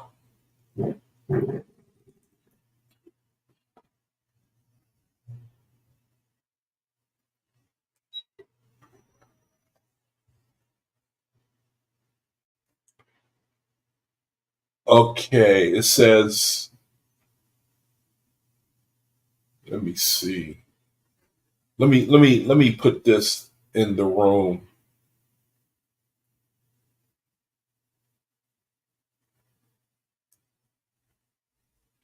Let me put this in the room. Put it in Omian's room.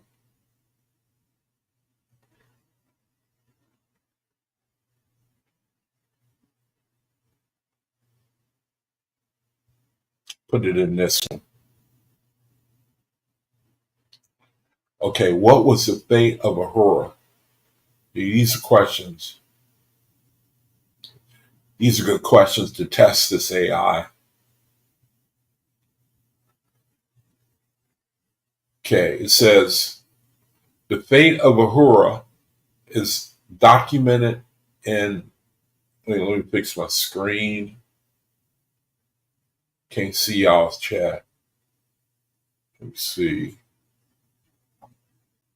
Let's see. Okay, what is the fate of Ahura? The fate of Ahura is outlined in the document OAHSPE Practical Guidebook of Spiritual Life is one of struggle, eventual realization of its limitations.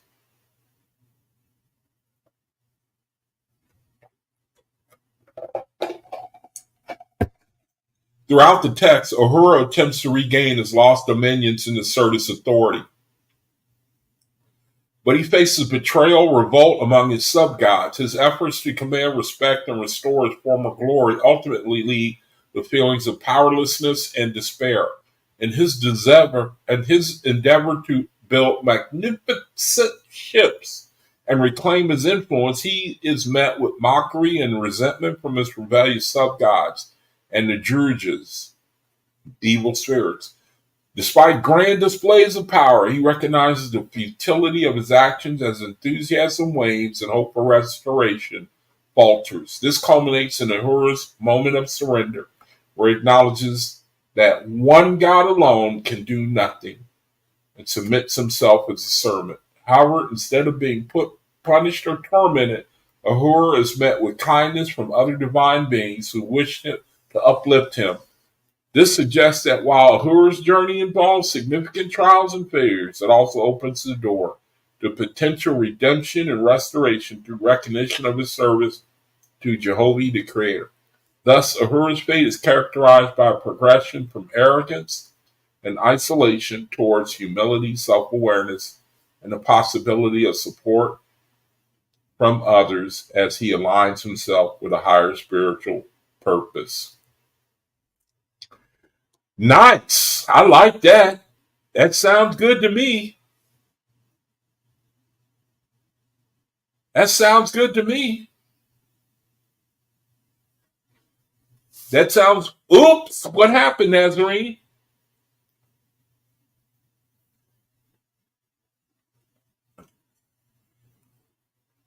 Yeah, that sounds right to me, Dave. About Ahura, isn't that a good synopsis?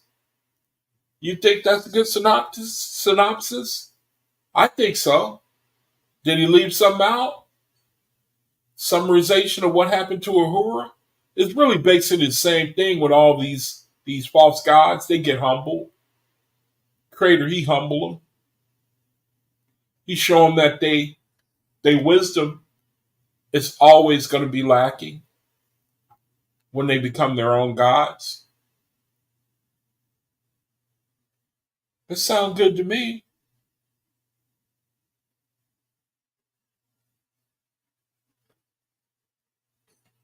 It sounds pretty good. So let me go and because I ended up asking it some questions earlier that I haven't shown here that you might like to see. I might like to see some of the things that I was asking it.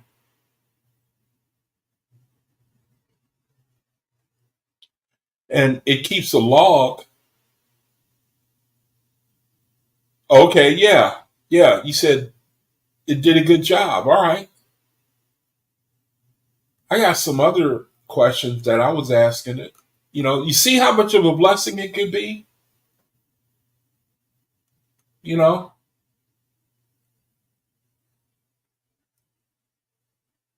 it could be a pretty good blessing. See, I don't think y'all can see the screen. I, I was just in the process. I was just in the process of sharing the screen. It had cut me off, and I was just in the process of going to it. Dave, you just be waiting on me, man. You just be waiting. But I was in the process of doing it while you. But yeah, yeah, you know, I like that answer, Gabe. Let me see. Let me see. Here's a question I think I asked it. What are the specific theological concepts that are explored in chapter 3 of First Book of God? Dual nature of existence, divine communication, and it's crashing again.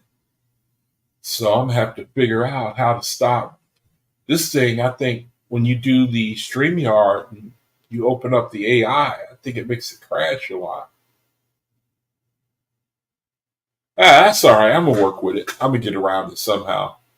Dual nature, the major concepts of the first book of God, the major concepts of chapter 3, first book of God. The the major principles, concepts including dual nature of existence, divine communication, self-development and enlightenment, judgment and personal accountability, purpose and meaning, interconnectedness. There's Mahalia's word. Interconnectedness of all creation. You still heard Mahalia. Isn't that interesting? It's exactly what you were saying. Remember, we were in the Bible study and he asked us, what did the name of Jehovah mean to us? And you said the interconnectedness of all things. And now that word, it just keep coming up. Any more questions? Y'all got any more questions you want me to ask OAHSPE or ask AI? We can have some fun with this thing, man. We can have a lot of fun. What are the core beliefs of Zarathustrianism that might relate to the issues discussed in the document? Core beliefs of Zarathustrianism: the dual nature of man, the spiritual freedom and responsibility, relationship with the Creator, good works and righteousness, community and support, governance and freedom, enduring spiritual law. It says overall, Zarathustrianism's focus on the interplay between individual responsibility, community support, spiritual practice resonates well with the themes presented in the document, and it encourages personal growth and a greater connection to the divine. All right. Mahalia, you got a question for the OAHSPE? You got a question you want me to put in here? Anybody else got a question you want me to ask this thing? Let me see. What are some specific examples of external sources of inspiration that people might draw from? So I put that in one of the rooms, the fellowship rooms. Ways to be inspired. Okay. Interactions with nature, learning and teaching, cultural practices and art forms. Ways to be inspired about the Creator. Social interactions. It says these examples illustrate the diverse ways individuals can draw inspiration from their surroundings, encompassing nature, education, and communal interaction. So, Creator, He wants us to find ways to see Him so that we can be inspired in ourselves. You know, we're surrounded by the Creator. He's saying He wants us to look at things so that we don't look at ourselves all the time. Yeah, good examples. He wants us to be able to, because, you know, the old saying, analysis paralysis. If you're stuck on always yourself, you're going to stagnate. You can't grow. You know, you're going to, like I'm heavily afflicted. And my body is always constantly crying out for recognition.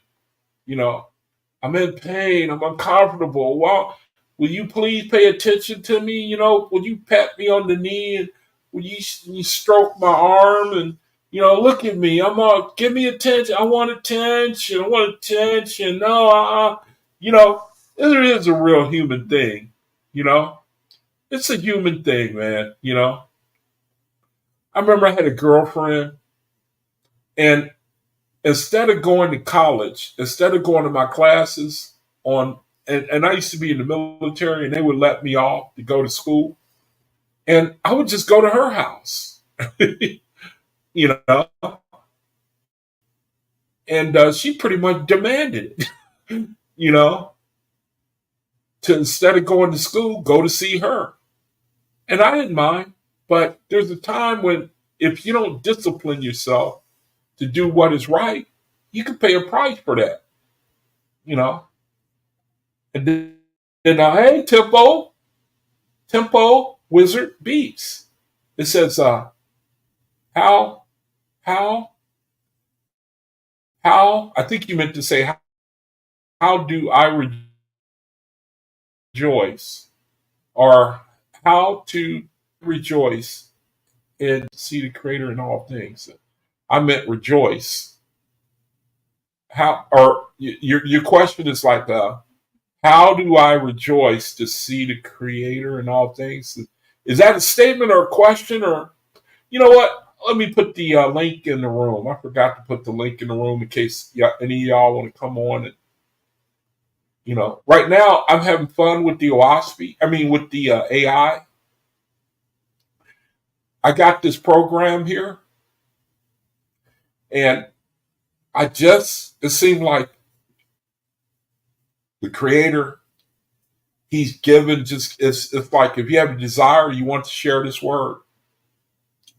He gave me the idea. I was using Adobe Acrobat, but it was limited, and the Creator turned me on to the wisdom of getting this, where you could throw the whole OAHSPE at it. Then you could ask it a question, and then it'll search the whole OAHSPE and throw an answer back at you. So what we were doing the last few minutes is Brethren was asking questions that they know the answer to, and they trying to test it, which is that's a good idea, because I think that whenever there's possible room for manipulation, then it will rear its ugly head.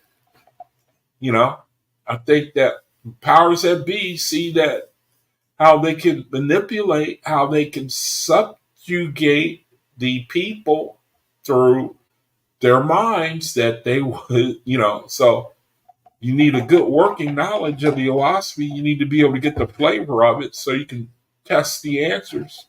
I love what you brethren are doing, testing the answers that it gives. And Temple Wizard says, how to rejoice and see the Creator in all things, a question to ask AI. Oh, okay. Okay, so let's ask. I think we just got finished reading one of the things that the Creator says that we can do to draw inspiration. I think I just read something. here.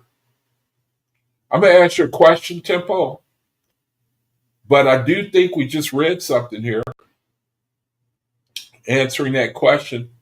It says interacting with nature, ways to look at the creator and take the attention off of us, but to put it on the creator. And he blesses us with his inspiration. You can't see it on the screen all the way over here, so let me here's some of the answers over here on the right hand side. It's hard, it won't let you let me see if I can stretch. I want to stretch the screen, but I got to figure it out after I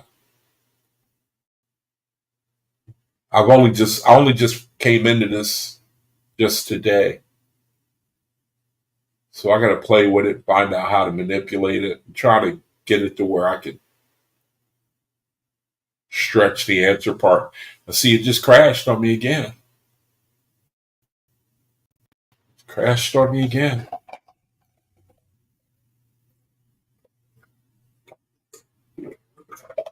Okay, now it gave it back to me. All right, so let me ask you a question. Tempo beats. Now let me ask you a question. How to rejoice and see the Creator in all things.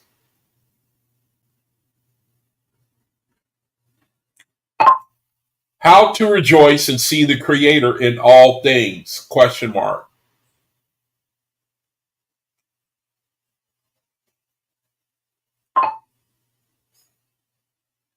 Okay, it says man,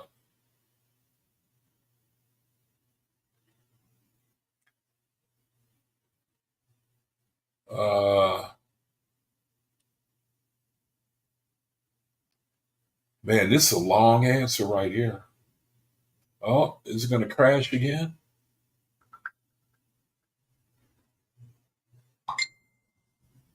I think it's crash. Oh, okay, no, here we go. All right, so let me put this in one of the rooms so we can read it easier. Put it in Brother Omian's room again.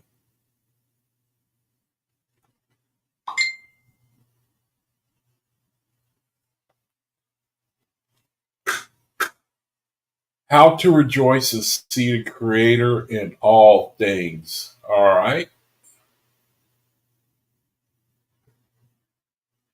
It says, let me see, how to rejoice and see the Creator in all things.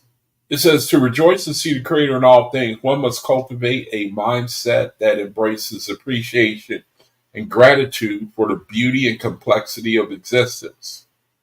Here are 7 key points derived from the document that can guide you in this spiritual practice. Recognition of creation. Understand that everything around you is a manifestation of the Creator's will. As stated, recognizing the magnitude and glory of the corporeal worlds can help you appreciate the divine presence in all aspects of life. Observe nature and contemplate its intricacies, from the stars and celestial bodies to the smallest living organism. Oh, he got me again. Oh my goodness, he got me. he be sitting there waiting, man. Oh, Dave, man. All right, here's the answer to the question. Tempo Wizard beat. How to rejoice and see the Creator in all things. To rejoice and see the Creator in all things, one must cultivate a mindset that embraces appreciation and gratitude for the beauty and complexity of existence. Here are several key points derived from the document that can guide you. This is a good question for everybody. with spiritual practice. Recognition of the Creator. Understand that everything around you is a manifestation of the Creator's will, as stated. Recognizing the magnitude and glory of the corporeal worlds can help you appreciate the divine presence in all aspects of life. Observe nature and contemplate its intricacies, from the stars and celestial bodies to the smallest living organism. Cultivating love for the Creator. Engage in acts that express your love for the Creator. Rejoice in your existence by acknowledging that you are a creation of the All Highest. This connection fosters a relationship built on love and reverence. Sing praises and express gratitude as ways to deepen this bond. Embrace good works. Practice goodness and righteousness in your daily actions. The document emphasizes the importance of engaging in good works as a way to honor the Creator, helping others, being kind, acting with integrity, allow you to see and express the Creator's spirit in the world. Seek exalted rejoicing. Find joy in the everyday experiences and aim for elevated states of consciousness. This involves cultivating a positive attitude and turning away from negative influences. When you focus on the goodness in your life, it becomes easier to see the Creator's hand in all occurrences.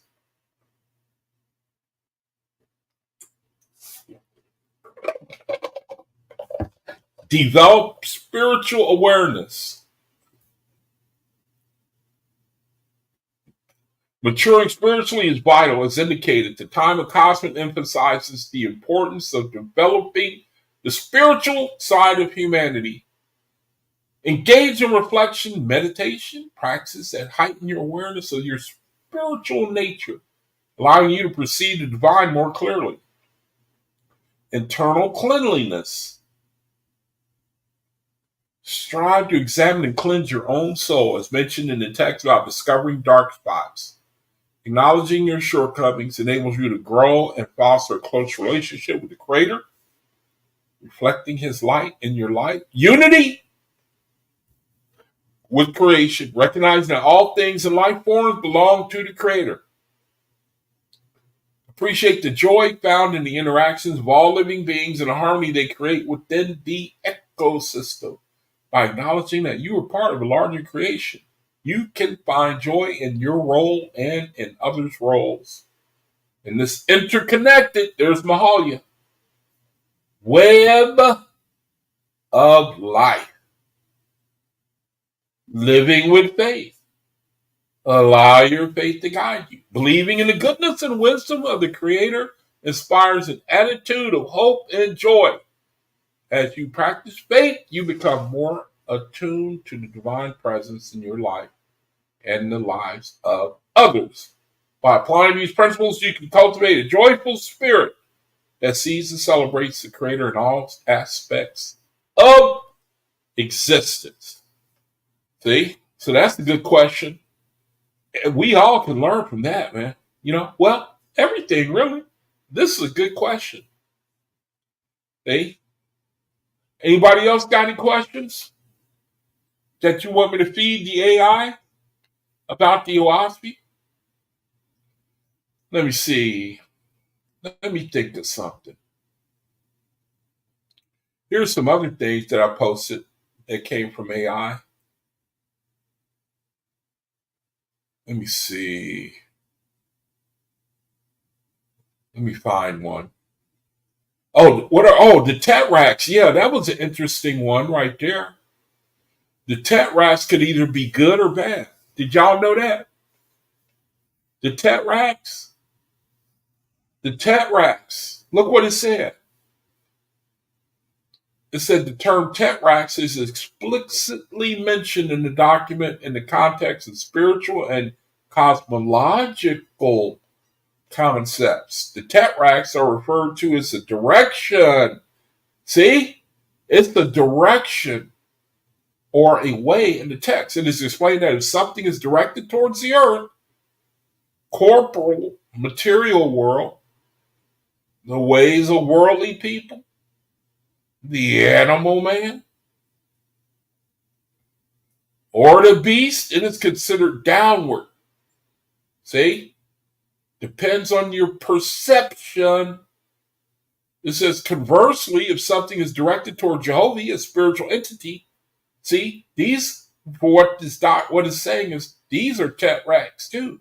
But it might not be specifically mentioned in the glossary of the OAHSPE, but I can receive it because they both have to do with inspiration, vibration, see, peace, love, light, harmony, goodwill, etc. It is considered upward. It kind of helps to explain the egg in the OAHSPE. You know about the egg, David? In the OAHSPE, the egg. This is therefore the tetrarchs represent the two opposing directions or paths of expression. See, the tetrarchs. Even if this is wrong, I can subscribe to this.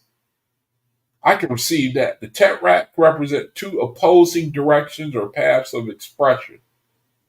Downward towards worldly matters or upward towards spiritual enlightenment and higher values. Now that's how we can examine ourselves. What state of mind are you usually in? Where do your inclinations lie? You know, do you want to find a brother so you can damn him to hell? Or do you consider in your mind how you might be a benefit, even in ways where a brother might not even know? You know, it has to do, from what I can see here, has to do with your spiritual, your vibration. What vibration are you under, and how much of it during the day are you under it? And I think that goes to your spiritual grade. You know, sometimes do you just want to be evil? You know that you're under the negative tetrarchs. But if mostly you trying to find somebody to pray for or some way to bless somebody without they knowing that you did it, those are, I think that the Creator, he commends that. That's the type of person he's looking for. You know, not looking to blow a trumpet. You know, I think that that's the person that he's trying to recruit. I mean, you know what I mean. You know. Now, I just asked Dave about the egg. So I'd like to ask about the egg.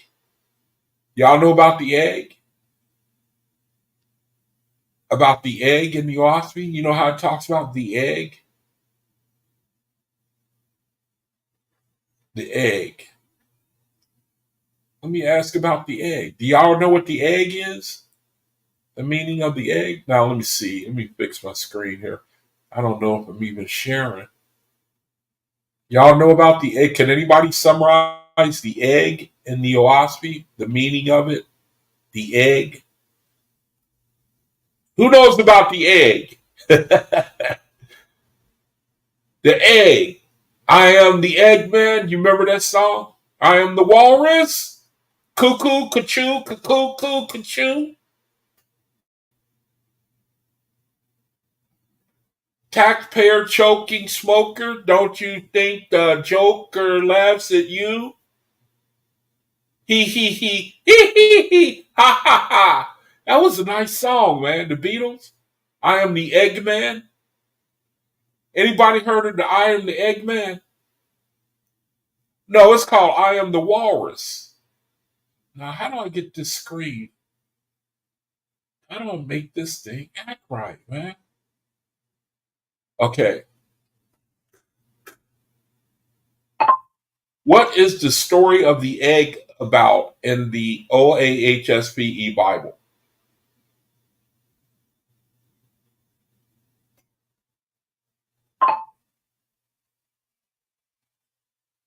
The egg. Here it is. See, we got an answer for the egg.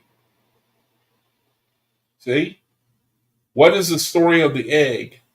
The story of the egg serves as a metaphor illustrating the potential for spiritual awakening and growth. It is presented as part of a dialogue where God uses the. Now, let me see. Let me. Oh, Let me post this in the room. Let me post this in one of the rooms so that we can all see it pretty good.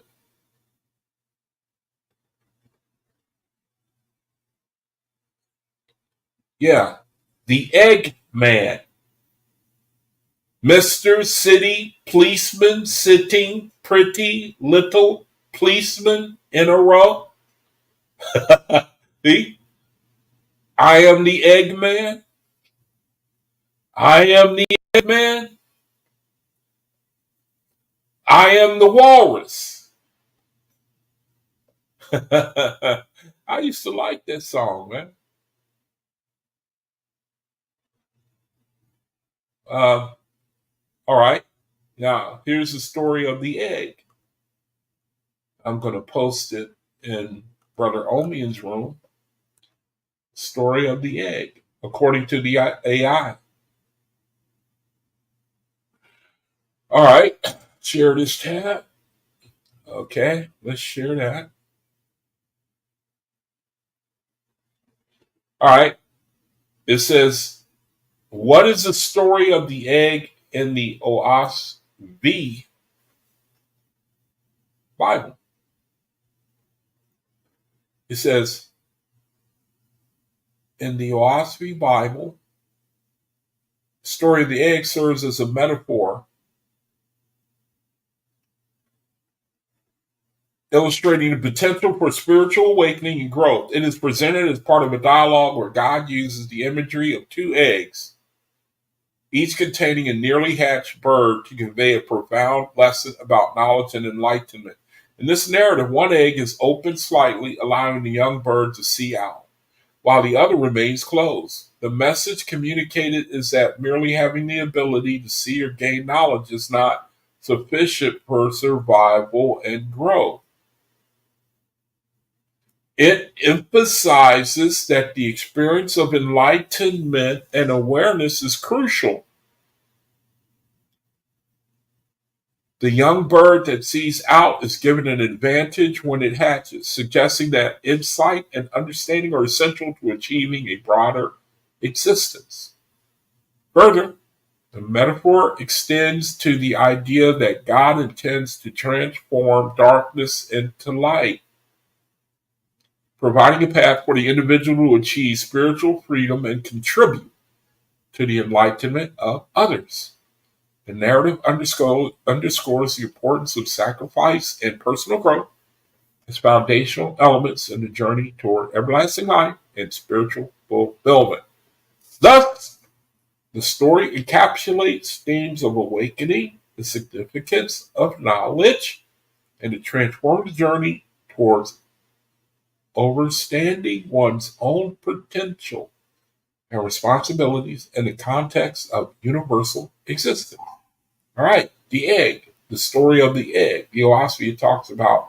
And actually, it didn't answer the story that I was thinking of in my mind, because it mentions that someone who came out of the egg and he cracked it against the rock, and the lower half represented the lower realm, and the upper half represented the upper realm.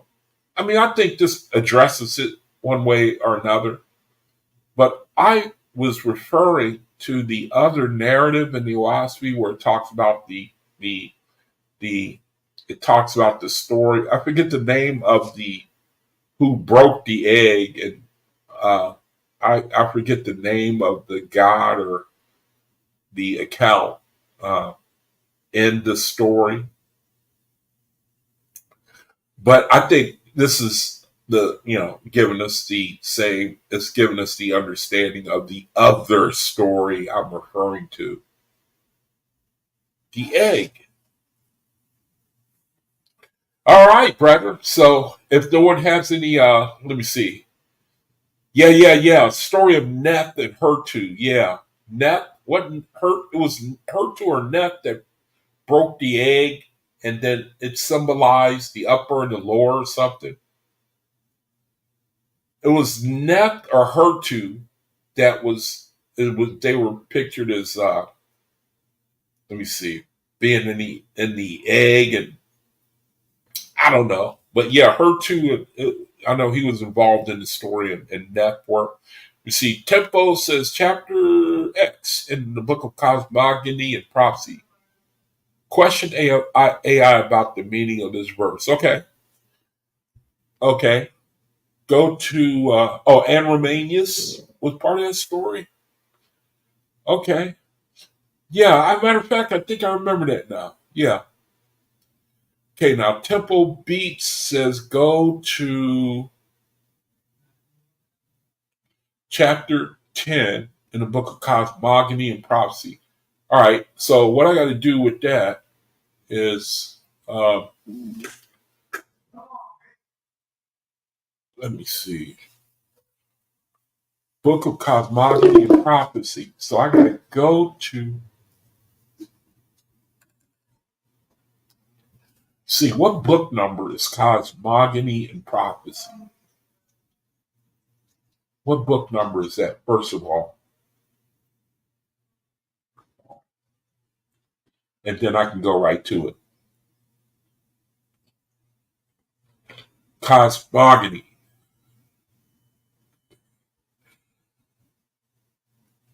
Book of Cosmogony. Over here, okay, it's book number 38.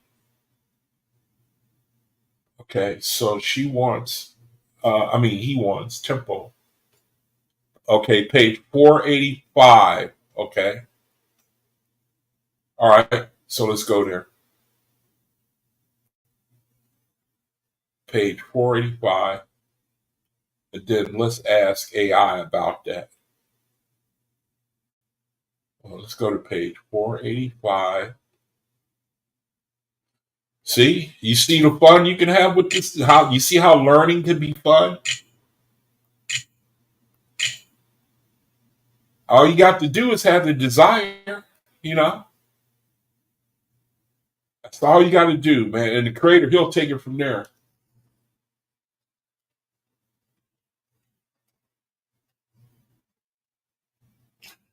All right.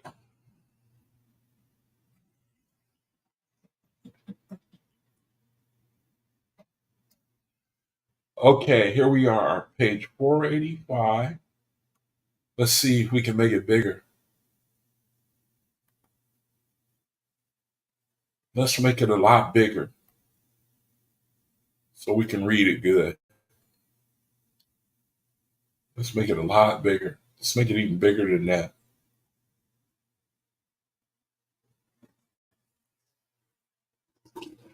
Okay, that looked like that might work right there. All right, got to share the screen. All right, now let's go to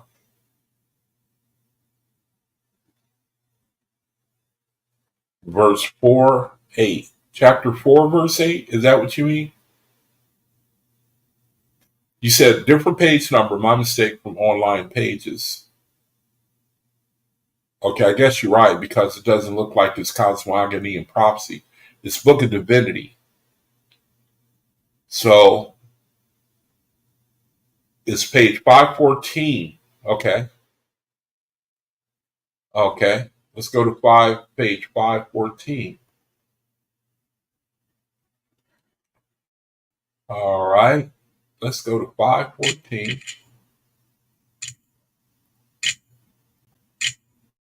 514. Okay.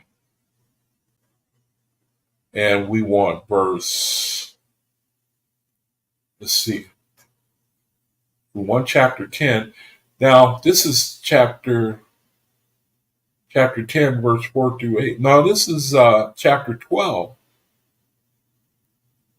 So what I should do, let me just go to the book of cosmogony and prophecy.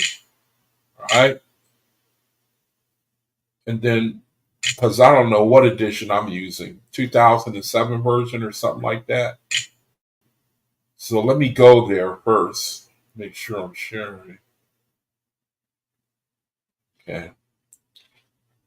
So let me go to cosmogony and prophecy.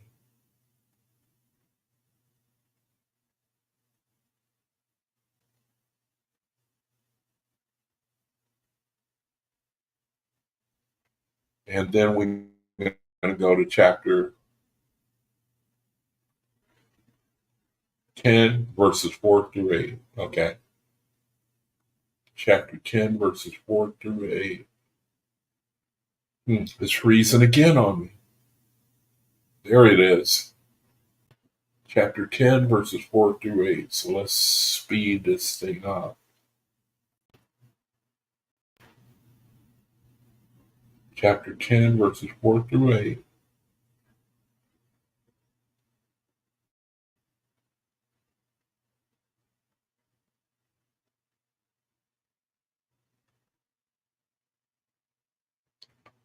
Chapter 10, verses 4 through 8.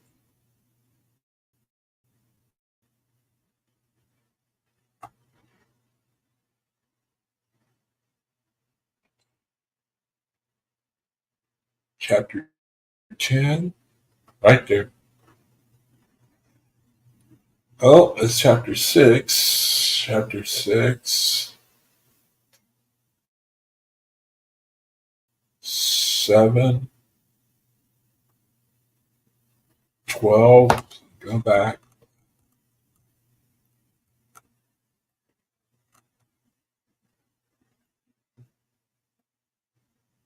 Okay, here we go.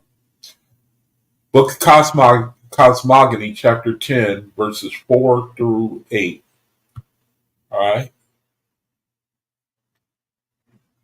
Verses 4 through 8. It says, man can learn to acquire the same kind. All right. So let's go ahead and copy this.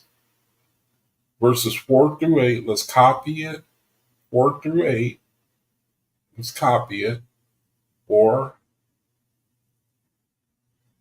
5, 6, 7, 8. All right. And let's put it in the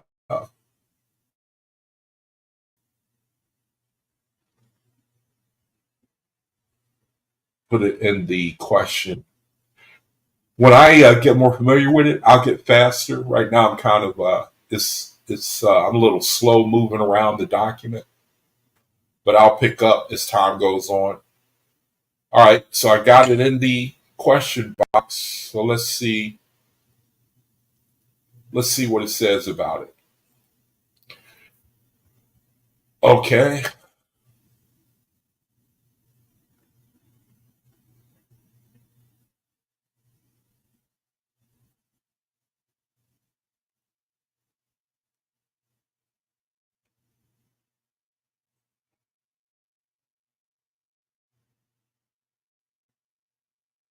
All right, so we got our answer. I'm going to copy it and then put it on.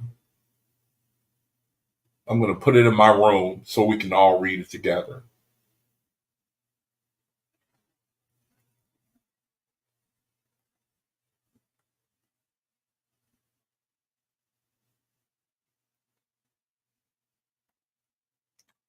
Okay, let's see.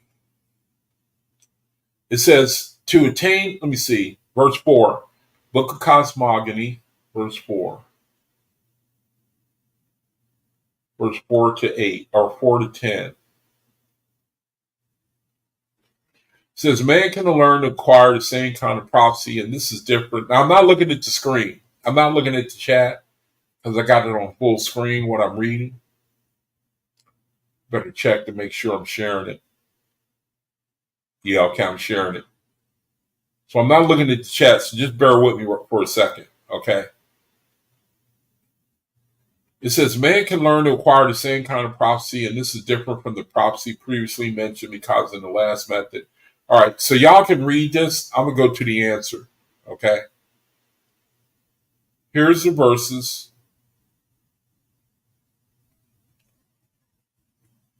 To attain such prophecy is to foretell, is to forfeit sexual powers. Wow, listen to that. To forfeit appetite, to forfeit ambition for leadership and fame, to forfeit concern for the opinions of the world, in fact, to become a bridegroom or a bride to the Creator. Not all persons' morals can attain to this, but some are born closely allied to it. This is interesting.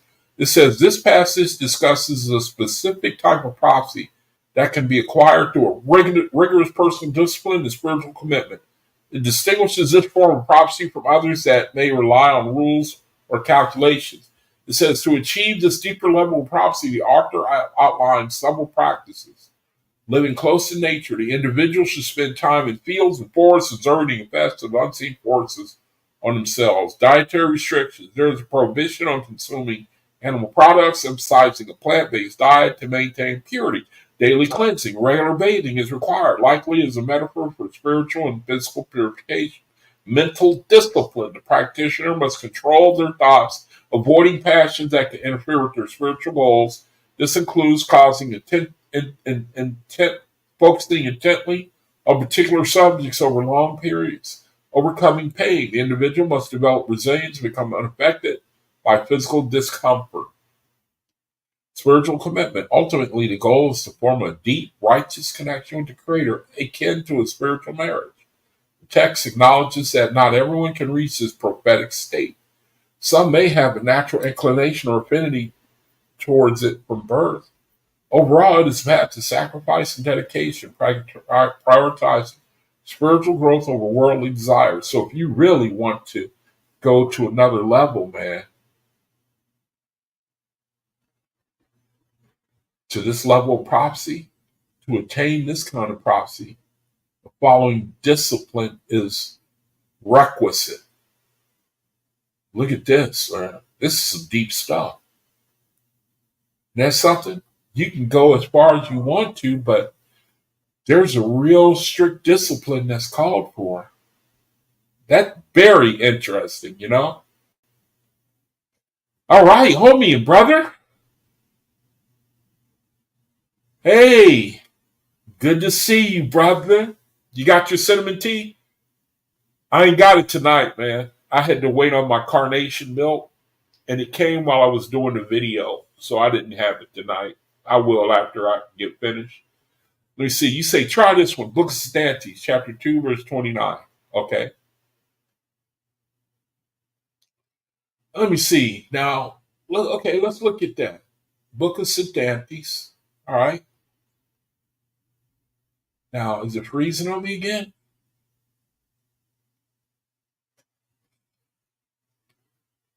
Okay. Book of Stantes. Oh, good for you. You drinking every day, bro? Okay. Book of Stantes, chapter 2. No, wait a minute. It's book 2. Okay. 29, 20 time. That's 9/11, 9/11. Wonder why the Spirit had you look at that. 2 9/11s. You could describe this time we living in as the verge of 2 9/11s with the conflicts ready to go on. That's interesting. You point this out. Okay, let's go to chapter 2, book 2, 29, 29. All right. Book 2, 29, 29. Now, I got to fix the screen real quick so we can see it.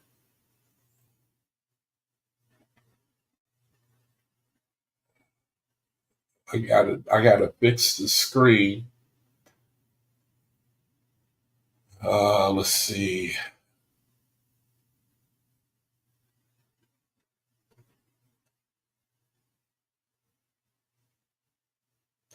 Wow, this is a trip. Look at this. Do not eat fish, flesh, or any food that comes from animals. Milk, eggs, gelatin, honey. Isn't that something, brethren? To attain this kind of prophecy, the following discipline is requisite. Abstain from flesh and food that comes from animals. It says milk, eggs, gelatin, and honey. To bathe daily, permit no passion to enter his mind. Wow, man. Show me the man that can do this. Please show me. I would love to see the man that can do that. an Ethereal God can, I'm sure. Chapter 2, verse 29.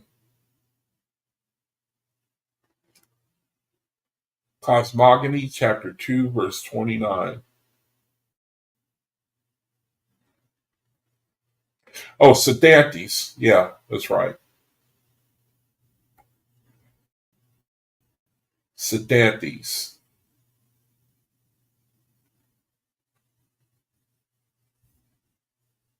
All right. And this thing is hard to manipulate.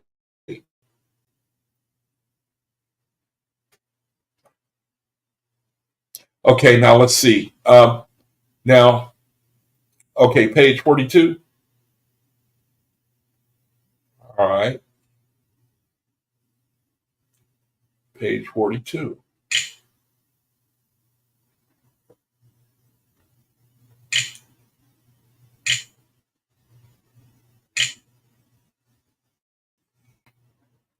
All right, two. No, this is.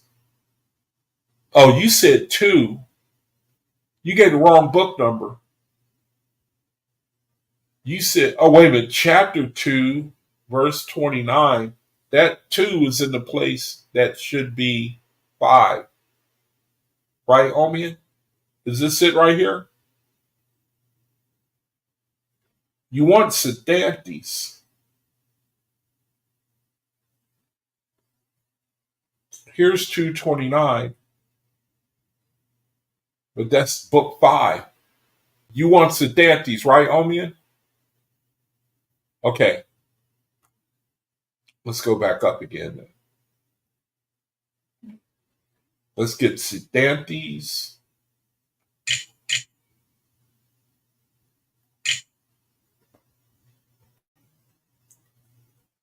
Let's get the book of Sedantes. Now, the book of Sedantes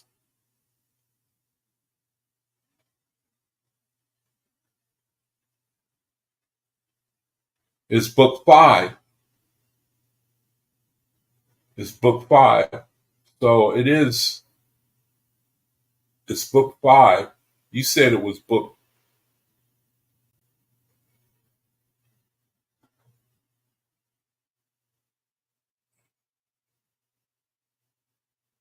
It's page 42.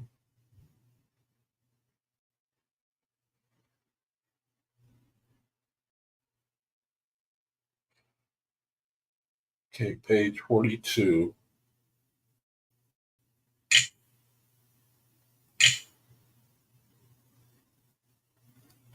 Okay, page 42, verse 29. All right. And the record of the great serpent showed the firmament of Tierney in the third circuit of Sevorkium Donha 24. All right, so you want me to ask AI about this verse here? Do I have the right verse? Is that the right verse? You wanted me to? Do I have it right? Do I have it right now? 05229? Is that what you wanted? It's chapter 2, verse 29. Okay, got it. Now you want me to ask AI about that. All right. All right. That's a difficult one, sound like. Okay, so I'm going to go away from the chat. I'm totally looking at the AI right now so I can get my answer.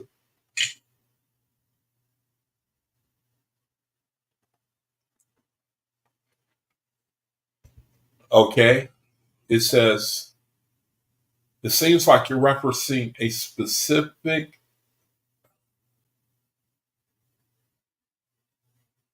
It says, it seems like you're referencing a specific text, a passage that may relate to mythology, cosmology, or a fictional narrative. The terms like Great Serpentimony and Sevorkium suggest a fantastical esoteric context. If you can provide, yes, he can't answer it.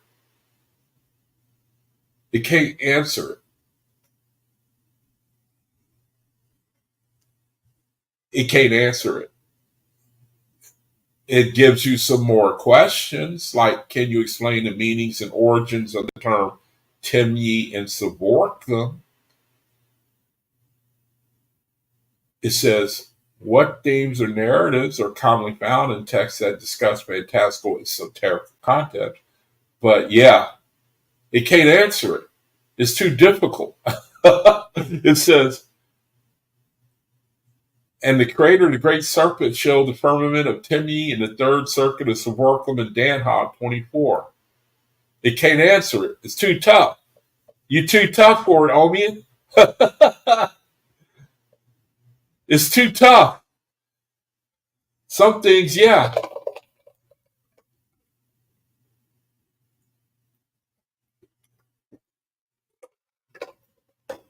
Yeah, I think there's a lot of that in the OAHSPE that it can't answer. I haven't seen it yet, but it can't answer it. It can't, I believe, and the record of the great serpent showed the firmament of Timnah in the third circuit of Savarkam and Danhog 24. And it can't answer it, basically. Now, here it says, what is the significance of the term great serpent in the context of mythology and cosmology? Let's look at that. Let's see what that says. In the content of mythology and cosmology, the term great serpent often symbolizes, and it clicked off on me.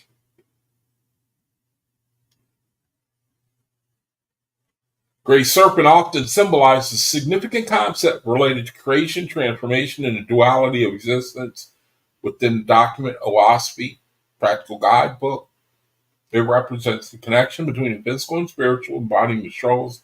Now, it says mythologically, serpents often carry complex meaning, acting as symbols of wisdom, temptation, transformation. So it's kind of like a generalized answer, but it's not addressing the verse that you pointed out. Or it might have a bit of reference to it. In this specific document references the great serpent tie together themes of human conflict, spiritual awakening, and the pursuit of universal harmony. The narrative suggests the great serpent's journey coincides with historical human behavior of humanity, typified by periods of darkness and light according to human actions, choices. Ultimately, the great serpent encapsulates the ideal of growth, urging individuals to navigate their spiritual journeys proactively and to embrace their dual nature, aligning their actions with higher spiritual ideas, communal harmony. Yeah, so it kind of it. I can see the answer, but it would I can harmonize it with it would. It takes a little effort though. It can't really I can barely see it now, because if you were to ask me what the great serpent was, I would just say that it's the symbolical of the travel of the spirit through different uh, fields of light and darkness. That's what I would say.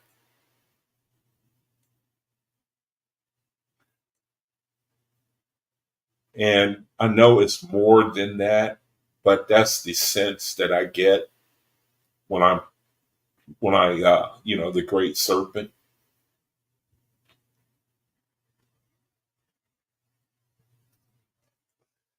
This signifies the progression of the spirit through different Etherian fields that bring about certain realities for the elevation of mortals. I could be wrong. All right, brother. Shoot, man. Does anybody else have a question or anything you want me to ask this? I'm gonna keep it up. It's gonna be. I'm going to.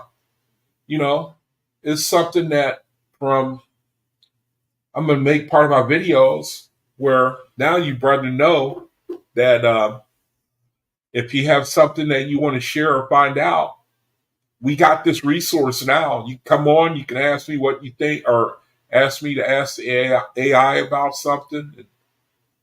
If not, I can have a lesson plan ready to go. If there's nothing that, if nobody has any questions or wants to look at something, and because basically it sounds like what this thing does, it puts things in a way that's more relatable, or language wise. It seems like they got, oh, my screen blinked out again. It seems like the algorithms are such that you ask it a question and it pairs it with other words in the same source material and kind of connects things logically together. Oh, Deep.com is a AI program? Oh, okay. Never heard of it. I'm going to just continue to see how this works out. I'm going to play around with it because you got to pay for these things. These AI programs, it's not too much. It ain't going to break you, but they do have a monthly fee, So, well, anyway, that's the best I can do for right now, brethren. Unless anybody has anything else, and good time for me to go ahead and close the video. I'm glad to be able to report to you that this is going to be a part of my channel from now on, where we can discuss things. And there's a lot in the OAHSPE that are very not, it's where this can really help you to get some sort of understanding on what it's saying. It could kind of place things in context. Oh, okay. Deep cop is some type of translator. So, wow, brethren, thank you for joining me. Man, got to thank the Creator for giving me this wisdom to give me another program that I think is better, allows me to get information from the whole OAHSPE, a program that allows me to go into the whole book and then try to share things that subject matter to bless all of us in our understanding, encouraging us.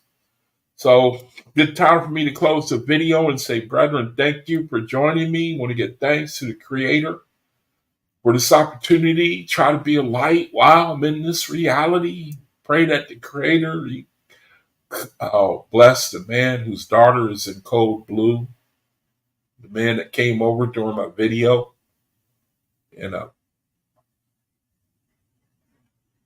good time to ask the Creator to bless her, that she'll be okay.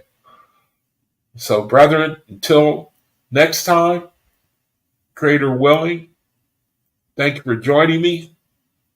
Till I see you again, Tuesday. May the Creator bless you with peace, love, wisdom, protection, and mercy and love. Shalom.